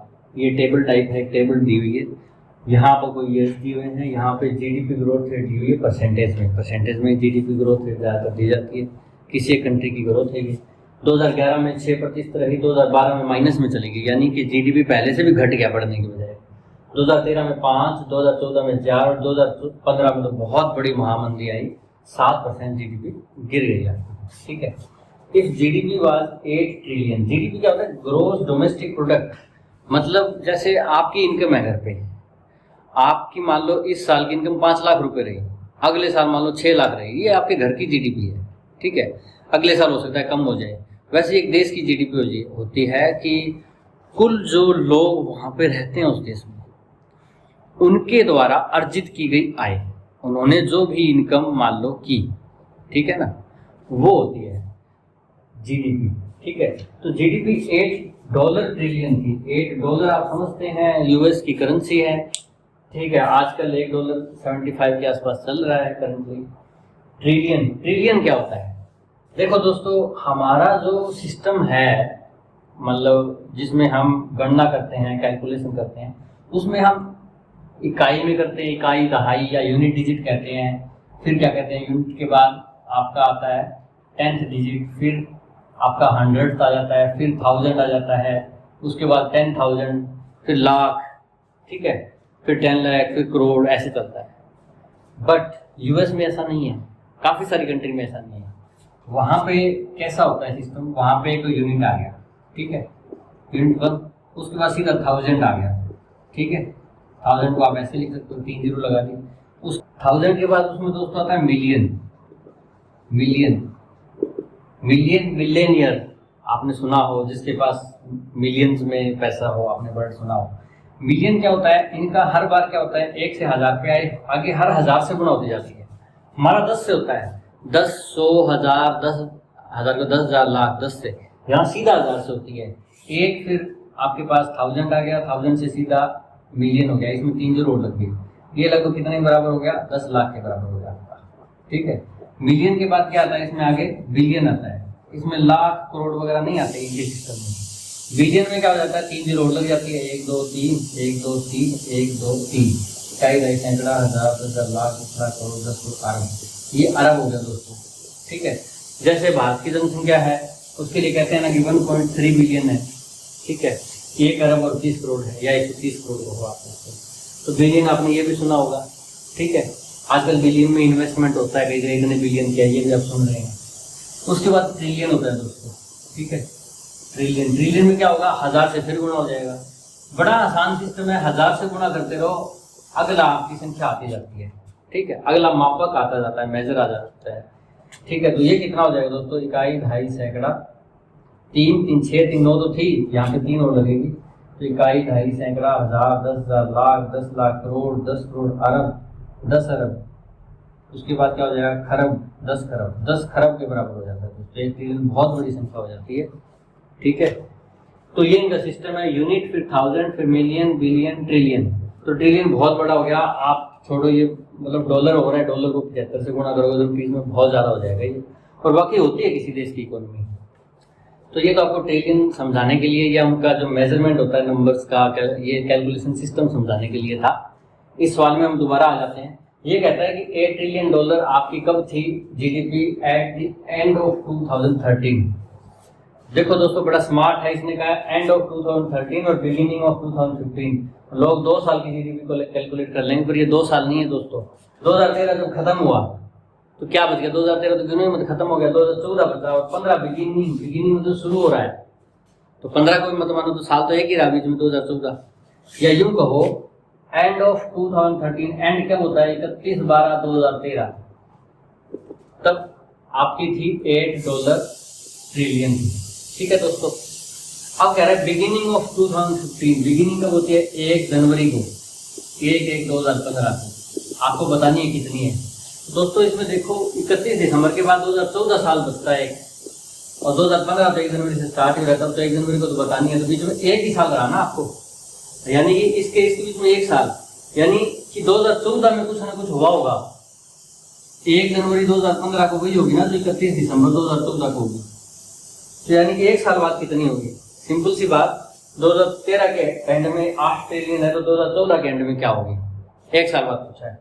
2013 में आपको यहाँ तो दिया था इसने 5, 2014 के एंड में ये 5 है आपकी ग्रोथ रेट, 2014 में 4 है ग्रोथ रेट, तो 2013 के एंड की बात कर रहे हैं, तो 2013 तो खत्म हो गया मान लो, ठीक है।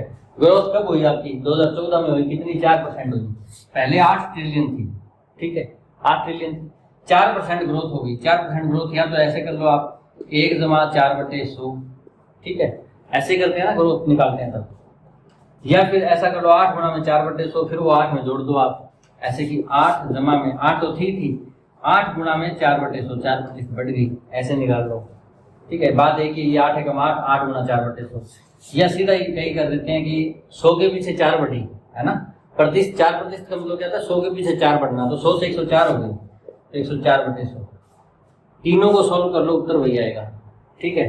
तो ये कितना हो जाएगा आपका, इसको देख लो, 832/100, 2 जीरो आप हटाते हो तो नीचे हटाते हो, ऊपर डेसिमल लग जाएगा, 8.32 ट्रिलियन डॉलर। सवाल हो गया आपका, बहुत ही आसान सवाल था। आपको दिया था 2013 के एंड में 8 ट्रिलियन डॉलर है, 2015 के शुरू में निकालना है, तो बीच में 2014 आया, उसमें 4% बढ़ी, 4% 8 के ऊपर बढ़ा दो, 8 गुणा 104/100, 832/100, 8.32 ट्रिलियन डॉलर हो जाएगी, ठीक है दोस्तों। इस सवाल में देखिए, इस सवाल में आपको सब्जेक्ट्स और मार्क्स दिए हुए हैं, ठीक है। कोई स्टूडेंट है, उसके 5 सब्जेक्ट हैं उसके पास, उनमें अलग अलग मार्क्स ये आए हैं, ठीक है, दिए हुए। ये टेबल या डाटा इंटरप्रिटेशन वाले सवाल आप कह सकते हैं इनको। इसमें क्या निकालना है, 5 points are to be deducted, 5 point या 5 अंक डिडक्ट कर दिए जाएंगे from students average marks, student के एवरेज मार्क्स जो आएंगे उसमें से 5 डिडक्ट कर दिए जाएंगे बिकॉज ऑफ पुअर अटेंडेंस की वजह से, ठीक है, वो डिडक्ट होने हैं पुअर अटेंडेंस की वजह से, अटेंडेंस अच्छी नहीं रही। तो स्टूडेंट्स नेट एवरेज मार्क्स कितने हैं, ठीक है। देखो दोस्तों, इसमें एक तो 5 सब्जेक्ट हैं, 5 को जोड़ के 5 से भाग कर लो, वो एवरेज मार्क्स आ जाएंगे, उसमें से 5 है ना जो इसमें 5 पॉइंट, हाँ 5 उसमें से डिडक्ट कर दो, वो नेट एवरेज मार्क्स आ जाएंगे। कैसे करना है, बहुत ही आसान है। इसके एवरेज मार्क्स कैसे निकालोगे आप, एवरेज मार्क्स, ठीक है, टोटल मार्क्स देख लो कितने हैं इसके, ठीक है, और बटे नंबर ऑफ सब्जेक्ट्स, कितने सब्जेक्ट हैं उसके पास, ये मार्क्स 5 सब्जेक्ट में आए या 6 सब्जेक्ट में आए, ठीक है। ऊपर तो इनका टोटल हो जाएगा, तो 5 और 5 10 और 5 15 और 5 20, 2 6 8 7 15 4 19 7 26 7 33, 330 टोटल आ गया। नंबर ऑफ सब्जेक्ट क्या है, 1 2 3 4 5 है, 5 से बाकी तो 66 आ गया, यानी कि उसके 66% मार्क्स इन 5 सब्जेक्ट में आए। ये इसके एवरेज मार्क्स हैं। उसमें से 5 पॉइंट घटने हैं किसके लिए, उसकी अटेंडेंस पुअर थी, ठीक है, वो रेगुलरली नहीं जाता था। अगर आप 66 में से 5 घटा दो तो क्या आ जाएगा, 61%। ये क्या है, ये नेट एवरेज मार्क्स है, ठीक है, पूरे अटेंडेंस के घटने के बाद ये एवरेज मार्क्स आ गए आपके, नेट एवरेज मार्क्स, ठीक है दोस्तों ये एक पॉपुलेशन वाला सवाल, इस टाइप के सवाल होते हैं कि एक पॉपुलेशन दी होती है, इसमें इतनी की ग्रोथ होती है, कई बार मेल और फीमेल अलग अलग बताए जाते हैं, मेल में इतनी ग्रोथ है, फीमेल में इतनी है, ठीक है। कई बार आपको पॉपुलेशन बताई नहीं जाती, आपको बताया जाता है कि 4 साल बाद पॉपुलेशन इतनी हो जाएगी और ये इसकी ग्रोथ रेट है, अब प्रेजेंट में कितनी है, इस टाइप के सवाल होते हैं दोस्तों। इसमें क्या है, population of a town, population दी हुई आपको 15,000, ठीक है। मेल है ना, जो आदमी है वो इंक्रीज होते हैं 8% की दर से और फीमेल होती है 10% की दर से। ऐसा तो बहुत कम होता है, अदरवाइज अपने इंडिया में तो क्या है कि मेल ज़्यादा इंक्रीज हो रहे हैं, फीमेल कम हो रही है, ठीक है। तो खैर ये सवाल है, इसमें मेल 8% बढ़ रहे हैं, फीमेल 10% बढ़ रही है। पॉपुलेशन इंक्रीज टू, पॉपुलेशन क्योंकि मेल इंक्रीज होंगे फीमेल भी इंक्रीज होंगी तो पॉपुलेशन भी इंक्रीज होगी, वो 15,000 तो रहेगी नहीं, वो बढ़ के 16,300 हो गई, ठीक है, 16,300 पॉपुलेशन हो गई। आपको ये बताना है कि फीमेल कितनी है इसमें, ठीक है। कैसे निकालेंगे दोस्तों, आपको मेल इंक्रीज करने पर आपको पता ही नहीं मेल कितने हैं, तो कैसे इंक्रीज करोगे, आप इंक्रीज लगाओगे ना गुणा में, 1 जमा में 8/100 कैसे लगाओगे, ठीक है।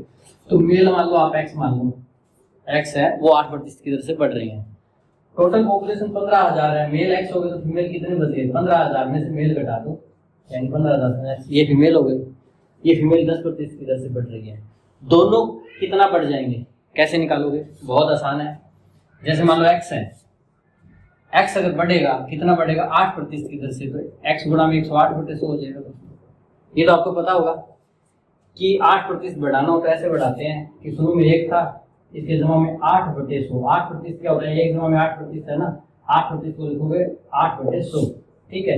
और यहाँ पे जो अपना ओरिजिनल मान होता है, ठीक है, यहाँ पे x है, कहीं पे 10,000 है, वो भी चक्रवर्ती ब्याज में भी आपने इस टाइप से किया होगा।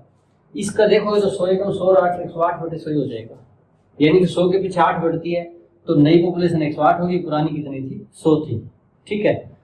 अच्छा, नई 108 है और पुरानी है 100, पुरानी 100 है तो ये 108 है, पुरानी x है तो कितनी होगी, अपने आप आ जाएगी।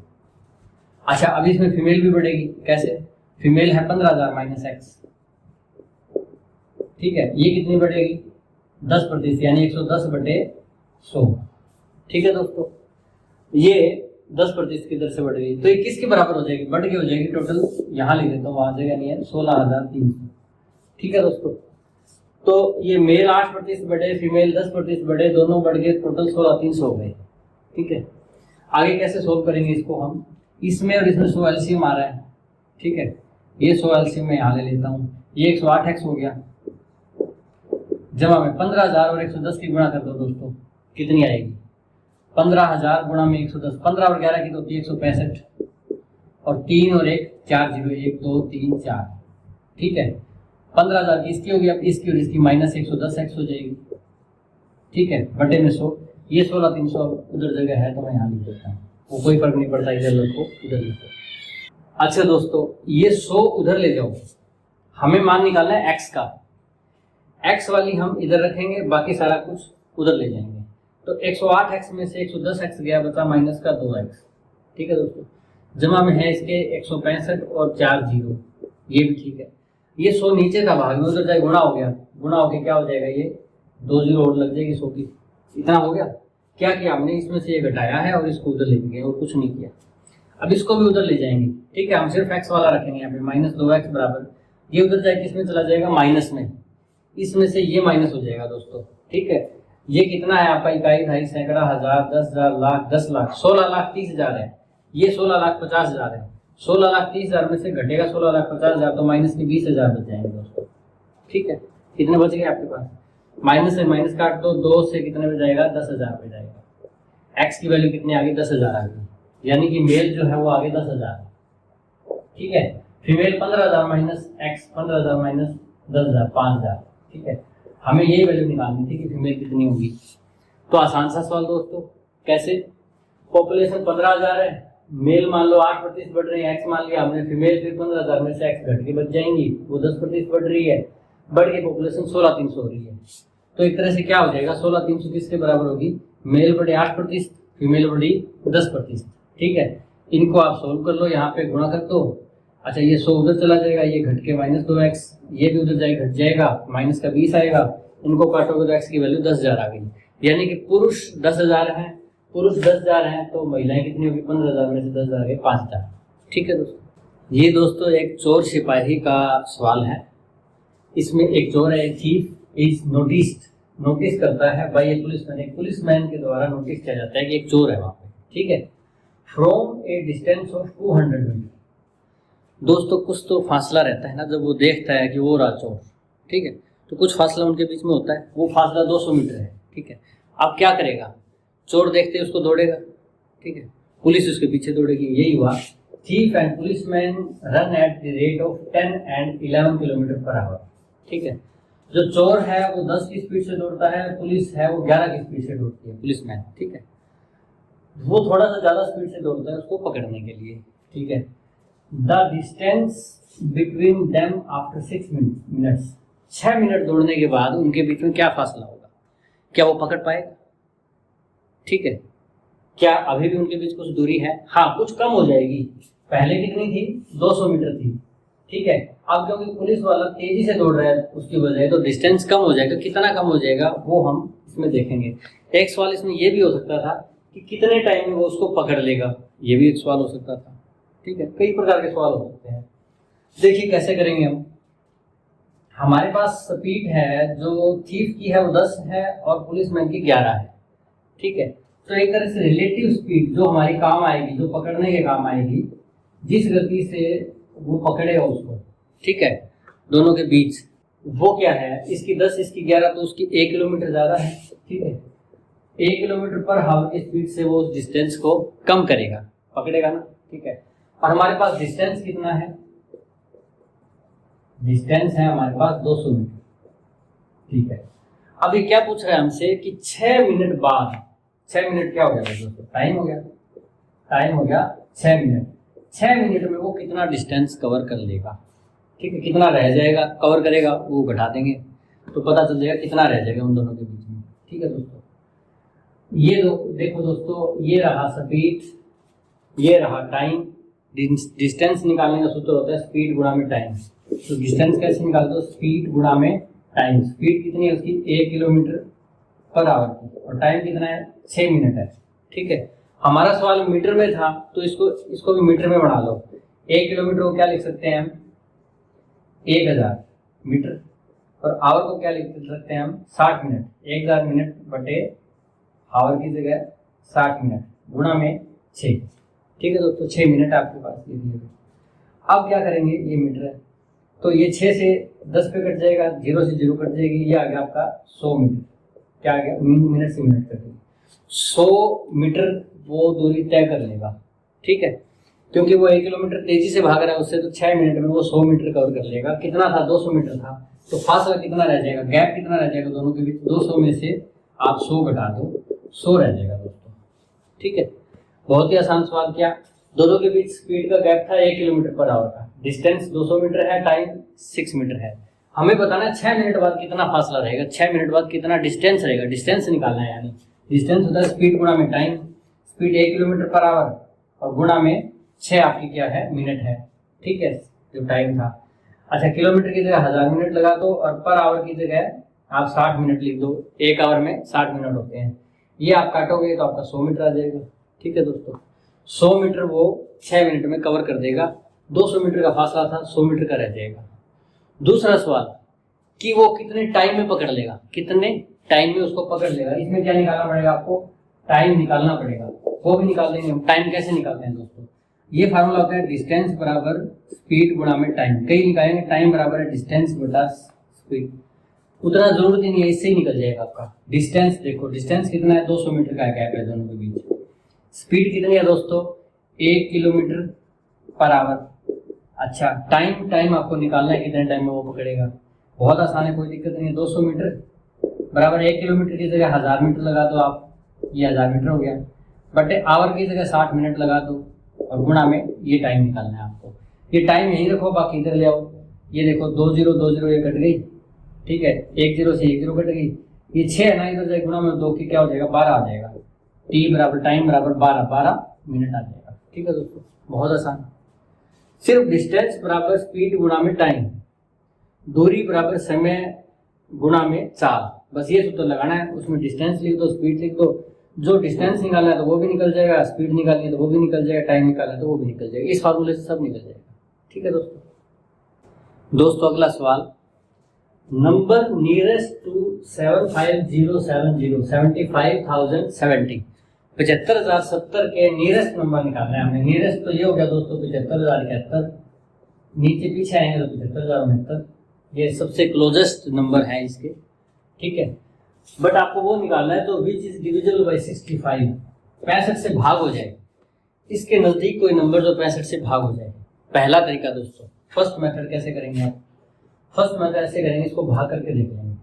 75,070 है ना, इसको 65 से भाग करो, देखेंगे कितना शेष बचता है, वो घटा देंगे। 65 से इस पे भाग करते हैं तो पहले पढ़ा जाएगा 1 पे, कितने बचेंगे, 10 शेष बच जाएगा, फिर 0 उतार दो 100, 65 फिर बचेंगे 35, फिर 7। ठीक है, अब देखो कितने पे जाएगा, 65 5 325 होते हैं। ठीक है, 325 पे करोगे तो कितना बच गया आपके पास, 25 और 30 55 32, फिर आ गया 0। ठीक है, अब 65 से करोगे तो 65 चौके 260, वो तो बहुत ज्यादा दूर रहता है, और 65 5 325 होते हैं, 65 5 कितने होते हैं, 325। ठीक है, यानी कि ये 5 कम है, 5 ज्यादा होता तो ये भाग हो जाता है, यानी 75,070 है ना, इसमें 5 जोड़ो आप तो ये बन जाएगा 75,075। ठीक है, ये होते ये पूरा भाग हो जाएगा हमारे पास। ठीक है दोस्तों, एक तरीका तो ये हो गया, क्या किया आपने, 75,070 को भाग करके देखा, लास्ट में 320 था, यहाँ पे आप भाग कर रहे हो, या तो 65 का 4 पे चलाओ 260। ठीक है, उस केस में क्या करना पड़ेगा आपको, उस केस में आपको 60 घटाने पड़ेंगे। ठीक है, 60 ज्यादा है हमारे पास, या तो 60 घटा दो, या फिर अगला पड़ा 65 5 325, 5 जोड़ने पे आ रहा है, तो 75,070 में से 5 जोड़ोगे तो 75,075 हो जाएंगे, और अगर 60 घटाओगे तो 75,010 हो जाएंगे।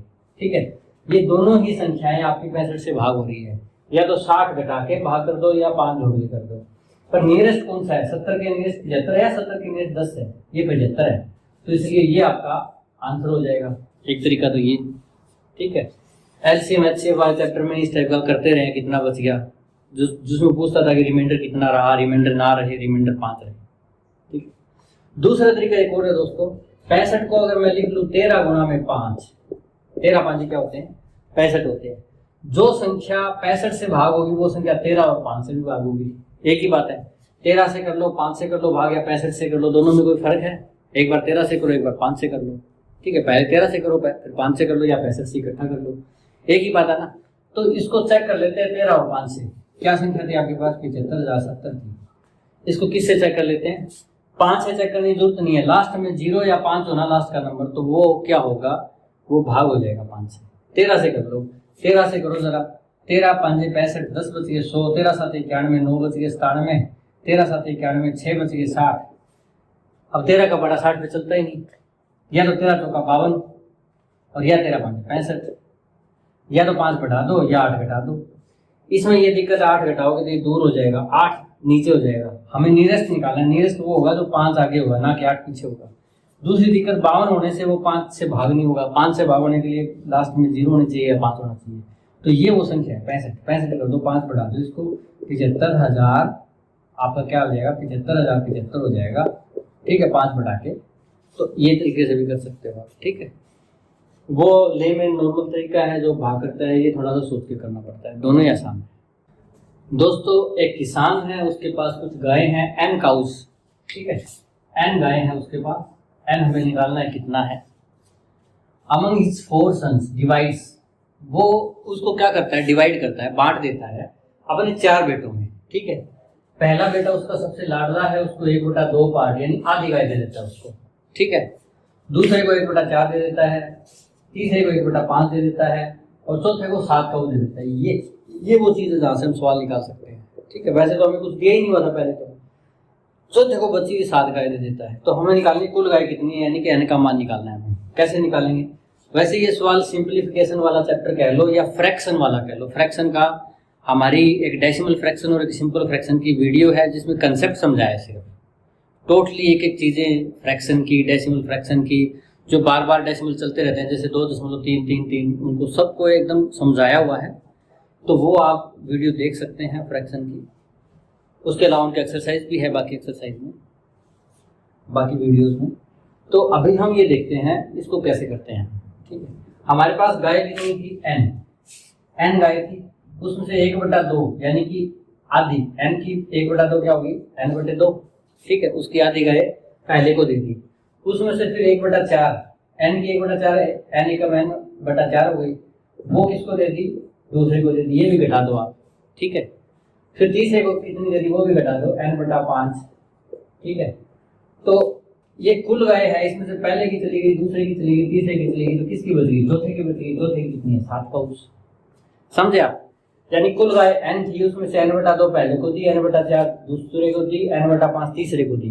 पहले दूसरे तीसरे की गाय हमने घटा दी टोटल गाय में से, तो 7वें की गाय बच गई। वो कितनी, चौथे की गाय बच गई, वो है 7। ठीक है, अब इनका क्या करोगे, इसके बटन कुछ नहीं है, तो एक इनका एलसीएम ले लो, 5, 4 और 2 का 5 तो 20, 2 इसके अंदर 20 में होता ही है, या 2 4 में होता ही है, 2 को छोड़ो, 5 के 20 एलसीएम आ जाएगा। 1 से 20 पे जाएगा तो 20n, 2 से 10 पे जाएगा तो 10n, 4 5 20 तो 5n, 5 चौके 20 तो 4n बराबर 7। ठीक है दोस्तों, हमें यहाँ निकालने का यहाँ रखेंगे, बाकी उधर चला जाएगा। तो 20 में से 10 गए 10, 10 में से फिर 5 गए 5, 5 में से 4 गए 1 n बच गया। 20 गुणा में जाएगा उधर 20 आते 140 टोटल गाय हो जाएगी दोस्तों उसकी। ठीक है, बहुत आसान सवाल था। पहले के टोटल गाय में से पहले दूसरे तीसरे गाय घटा दो, बराबर चौथे की गाय आ जाएगी। ठीक है, इसको सोल्व कर लोगे आप। अब इसको चेक भी कर लो, 140 में से पहले को कितनी देगा, ये 70, दूसरे को कितनी देगा, चौथे हिस्से की, इसका चौथा हिस्सा 35, तीसरे को देगा 5वें हिस्से की, 5वां हिस्सा इसका 28, चौथे को अपने आप 7 बचेगी। देखो कैसे बचती है, ये होगी 5 और 8 13, 1 और 2 3 3 6 7 13, 133 गाय बांट दी, 140 थी, तो चौथे को कितनी बच गई, 7 गाय। ठीक है दोस्तों, आसान सा सवाल था दोस्तों, कोऑर्डिनेट ज्योमेट्री का सवाल। ठीक है, इसमें क्या है, स्लोप ऑफ लाइन जैसे पढ़े तो वैल्यू ऑफ एक्स, आप कॉमा लगा दिया। इसने क्या किया कि स्टेटमेंट को इस तरीके से लिखा है, आपको समझ में ना आए मुश्किल तरीके से। ये वैल्यू ऑफ एक्स आगे कॉमा लगा के फिर दूसरी बात करने लगा, if slope of line joining, एक लाइन है जो, ये क्या होते हैं दोस्तों, ये बिंदु होते हैं लाइन के ऊपर। जैसे कोई लाइन होती है आपकी, ये लाइन, ये एक्स एक्सिस और ये वाई एक्सिस है। ठीक है दोस्तों, और ये ओरिजिन। अब कोई लाइन ऐसे जाती है ना दोस्तों, इस पे कोई भी बिंदु हो, उसका एक एक्स कोऑर्डिनेट होता है, या मान लो ये 3 है और यहाँ पे मान लो ये 4 है, तो इसका एक्स कोऑर्डिनेट कितना हो गया, ओरिजिन से एक्स एक्सिस पर दूरी 3। अच्छा, दूसरी बात, इसका ओरिजिन से वाई एक्सिस पर दूरी कितनी है, 4 है। ठीक है, तो ये कोऑर्डिनेट होते हैं उस बिंदु के पॉइंट के। ठीक है, तो ये जो लाइन है ना, ये इन 2 पॉइंट से मिलने से बनती है। ये दोनों पॉइंट इस लाइन पे है, इसके एक्स कोऑर्डिनेट ये हो गया एक्स वाला, और ये वाई कोऑर्डिनेट हो गए। ठीक है, इनसे जो लाइन बनती है उसका स्लोप है -4/3। ठीक है, एक लाइन है, उसके 2 बिंदु दिए हुए हैं, उस लाइन का स्लोप -4/3 है। तो क्या निकाले, value of x will be, ये ऐसे भी कर सकता था कि सवाल यहाँ से स्टार्ट करता, if slope of line joining this and this is -4/3, value of x will be, तो एक्स की वैल्यू क्या करो। तो इसने इसको ब्रेक कर दिया, वैल्यू ऑफ एक्स और विल बी यहाँ दिया, ताकि आपको समझ में ना आए। सवाल यही है कि एक लाइन है, उस पर ये 2 पॉइंट हैं, उनको मिलाने से लाइन बनी, उसका स्लोप इतना है, आपको एक्स की वैल्यू ज्ञात करनी है। ठीक है दोस्तों, अब स्लोप जिन्होंने नहीं पढ़ रखा, लाइन का स्लोप क्या होता है, ठीक है, वो मुश्किल में पड़ जाएंगे। ऐसे सवाल आते हैं, कैसे निकाले आप। अगर आपको पता है स्लोप तो बहुत ईजी है सवाल, कुछ भी नहीं है ये, मतलब बच्चों जैसा सवाल है। आप एक ध्यान दो दोस्तों, स्लोप किस पे डिपेंड करता है। मैं एक लाइन बनाता हूँ, ठीक है, ये है एक्स एक्सिस, ये एक्स और ये वाई एक्सिस है। ठीक है दोस्तों, दो लाइनें बनाऊंगा, आप ध्यान से देखना। एक तो है दोस्तों ये और एक है दोस्तों ये। स्लोप यानी कि ढलान, यानी कि ढलान आप जानते हैं बहुत सारी चीज़ों से ढले भी होंगे। गाड़ी ड्राइव की है तो हिमाचल में ढलान काफ़ी आती है, चढ़ाई भी आती है। तो स्लोप जो है वो किसकी ज़्यादा है? इसकी बहुत ज़्यादा है ना, और इसकी कम है। इससे क्यों कम है? क्योंकि इसमें इधर चलो तो x बढ़ता है, ऊपर चलो तो y बढ़ता है। इसमें x ज़्यादा बढ़ रहा है, y कम बढ़ रहा है। जैसे यहाँ तक जाए तो x लगभग मान लो 10 होगा ना इतना, तो y यहाँ पे कितना होगा? यहाँ पे इसके मुकाबले 2-3 ही होगा यहाँ पे। ठीक है, तो यानी कि y का मान कम बढ़ा, x का ज़्यादा बढ़ा। और इसमें क्या है, इसमें यहाँ तक अगर y 7 बढ़ता है ना तो x कितना होगा? यहाँ तक क्या होगा? 2 ही होगा, यानी कि इसमें x कम बढ़ा। तो सिंपल सी बात, y के ज़्यादा बढ़ने से कंपैरेटिवली स्लोप ज़्यादा होती है। ठीक है दोस्तों, स्लोप कैसे पता चलेगा y में कितना था? जैसे 2 पॉइंट दे रखे, एक यहाँ है एक यहाँ है। ठीक है, इस पे मान लो x का कोऑर्डिनेट आ गया आपका 3 और y का आ गया 7, और इस पे x का मान लो 1 आ गया इतना, ठीक है यहाँ तक, और y का मान लो 2 आ गया। तो इसमें कैसे पता चलेगा कि y की स्लोप कितनी गई, x की कितनी गई? देखो, y वाला 2 से 7 हो गया, x वाला 1 से 3 ही हुआ है। x वाला 1 से 3 हुआ है, y वाला 2 से 7 हो गया। क्यों? क्योंकि ये y की तरफ ज़्यादा बढ़ी है। ठीक है, तो स्लोप कैसे निकालेंगे? स्लोप क्या होगा? चेंज इन y बटे चेंज इन x। y की तरफ जितना बढ़ी बटे x की तरफ जितना बढ़ी। सिंपल सा फॉर्मूला। y में चेंज कितना है, ये इसमें से घटा दो, 2 से लेकर 7 हो गई तो कितनी बढ़ गई? 5, और इसमें क्या हो गई? 1 से लेकर 3 बढ़ गई, इसमें 2, ये 5 बटा 2 इसका स्लोप आ जाएगा। तो यानी कि स्लोप ऑफ लाइन क्या हुआ दोस्तों? आपको समझ में आ गया ना concept? Slope of line y में तो वृद्धि होती है, उस पर ज्यादा डिपेंड करता है। y अगर ज्यादा बढ़ेगा तो स्लोप ज्यादा होगा, x ज्यादा बढ़ा तो स्लोप तो नहीं कम होगा। तो इसमें क्या होगा? चेंज इन y बटे चेंज इन x कोऑर्डिनेट्स। ठीक है, y में चेंज क्या होता है? हम इसमें से ये घटा देते हैं, y से y वाला, तो ये तो कहते हैं हम x1 x2, और y वाले को कहते हैं y1 y2। 1 का मतलब पहला पॉइंट है उसका कोऑर्डिनेट, और 2 इसमें लगाया दूसरे में, तो ये क्या हो जाएगा? y में से y वाला घटा दो, y2 माइनस y1, और x वाले में से x वाला घटा दो। ठीक है, दूसरे में से पहला, ठीक है, आगे वाले में से पिछला घटा दो। यही तो चेंज था, मैंने सीधा घटा दिया। ये फार्मूला है दोस्तों, ये फार्मूला आपने देखो खुद ही बना दिया, देखते देखते अपने आप आ गया। ठीक है, y में से y वाला घटा दो, x में से x वाला, यही तो ढलान होती है यूं y की तरफ। ठीक है, तो और याद करो तो ये formula y2 minus y1 x2 minus x1। मैं ये कहूँगा कि इस कंसेप्ट को समझो, याद के आप भूल जाओगे कभी, और स्लोप आपको याद नहीं रहा फिर क्या करोगे? तो बेटर ये है कि आपको समझ में आना चाहिए कि लाइन का स्लोप ऊपर की तरफ y एक्सिस होती है। ठीक है, ऊपर की तरफ जितनी जाएगी लाइन उतना स्लोप ज़्यादा होगा, y की तरफ जाएगी। तो y में जो चेंज है उसके कंपैरेटिवली x में जो चेंज है उसको देख लो, y में चेंज बटा x में चेंज। y में चेंज कैसे निकालोगे? y वाले पॉइंट से y का घटा दो, नीचे x वाले से x का। चाहे आपको ये याद ही ना रहे, आप सीधा ही घटा दो, 7 में 7 घटा 2 और 3 घटाइए। मान लो आपको याद भी नहीं रही फार्मूला, जरूरत नहीं है इस फार्मूले की, आपको याद भी नहीं रही, सीधा घटा दो। इसमें कैसे करोगे फिर? ये y वाला इसमें x है और ये इसमें y वाला है 11। ठीक है, y2 माइनस y1 हो गया, y में से y वाला घटा दिया, x में से x वाला कैसे घटेगा? 2 में से घटा, और घटा का 8 है, 2 घटा का 8, घटा और घटा जमा हो गया। ठीक है, तो क्या हो जाएगा? x माइनस 11 बटे 2 जमा 8, 10 हो गया। पर ये स्लोप हमें दे रखा है, स्लोप ऑफ लाइन क्या दे रखा है? -4/3, इसके बराबर -4/3 रख दो। ठीक है, ये इधर गुणा में चला जाएगा, ये इधर गुणा में चला जाएगा। 3 की x से 3x माइनस 11 के 33 बराबर 10 चौके माइनस के 40। ठीक है, 3x बराबर -33 उधर जाएगा, किसका हो जाएगा? प्लस का, तो -40 प्लस 33। ठीक है, 3x बराबर माइनस के बचेंगे, ये माइनस वाले ज़्यादा हैं तो माइनस के 7 बच गए। x बराबर क्या आ गया? -7/3। ये आपका आंसर है दोस्तों। ठीक है, आसान सा सवाल था, कैसे किया हमने? आपको पता है कि जो लाइन का स्लोप होता है वो y एक्सिस पे डिपेंड करता है, थोड़ा सा x एक्सिस पे डिपेंड करता है। x की तरफ ज़्यादा झुक जाए तो वो कम भी हो जाता है, दोनों पे डिपेंड करता है ना। तो ऊपर आएगा y एक्सिस में चेंज, नीचे x एक्सिस में चेंज। y की तरफ कितना बढ़ा बटे x की तरफ कितना बढ़ा, चेंज इन y बटे चेंज इन x। y में चेंज क्या होगा? y का दूसरे कोऑर्डिनेट्स में से पहला घटा दो और x के दूसरे कोऑर्डिनेट से पहले घटा दो। ठीक है, अब ये घटा दिए हमने, कहाँ घटाए? ये देखो, ये x माइनस 11, ये 2 माइनस 8, तो ये प्लस 8 हो गए। x माइनस 11 बटे 10, ये -4/3 स्लोप दे रखा है आपको, ये गुणा में हो गया 3x माइनस 33 और वो -40, x का मान -7/3 आ गया।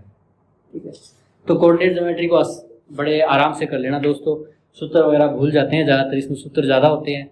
आपके HCF LCM वगैरह करते हो उसमें सूत्र ज़्यादा नहीं होते, वो अंडरस्टैंडिंग पे होते हैं, न्यूमेरिकल्स वो आप कर लेते हो। फिर इसमें सूत्र वगैरह होते हैं, आप भूल जाओगे, आपके नंबर कट जाएंगे। इसलिए आप कंसेप्ट बिल्ड कर लो, जितना कोशिश हो सके उन सूत्रों को कंसेप्ट से करो, ताकि आप सूत्र भूल जाओ, कोई फर्क ना पड़े। ठीक है दोस्तों, LCM का एक सवाल, LCM की एक वीडियो है LCM इंट्रोडक्शन नाम से।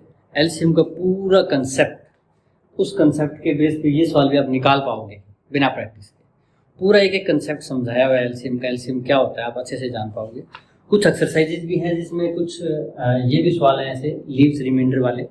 ठीक है, वो आप कर सकते हैं, क्योंकि इस मॉक टेस्ट में ये एक ही सवाल है, एक से प्रैक्टिस नहीं हो पाएगी आपकी, वो भी देख सकते हैं। आगे भी मॉक टेस्ट हम करेंगे। इसको कैसे करेंगे, लीस्ट नंबर, छोटे से छोटा नंबर।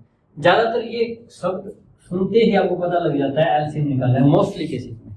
ठीक है, least number which when divided by, जब उसको डिवाइड किया जाता है 35, 45, 55 से, ठीक है, इन तीनों से भाग किया जाता है, लीव्स रिमाइंडर 18, 28, 38। 35 से भाग करो तो 18 शेष बचता है, 45 से करो तो 28 बचता है, 55 से करो तो 38 बच जाता है। तो इतना शेष बच जाता है आपका। ठीक है दोस्तों, देखो एक कॉमन चीज है इसमें, ये 17 कम रह जाता है। 35 से भाग के 18 बच गया, 18। इसमें 17 अगर और जोड़ दिए जाते संख्या में तो 35 बन जाते, पूरा भाग हो जाता। 45 से भाग करो तो 28 बच गए, यानी इसमें भी देखो 17 कम बचे हैं। 17 जोड़ दो, पूरा 45 हो गया, भाग हो जाएगा पूरा। इसमें 55 से भाग करो 38 बच गया।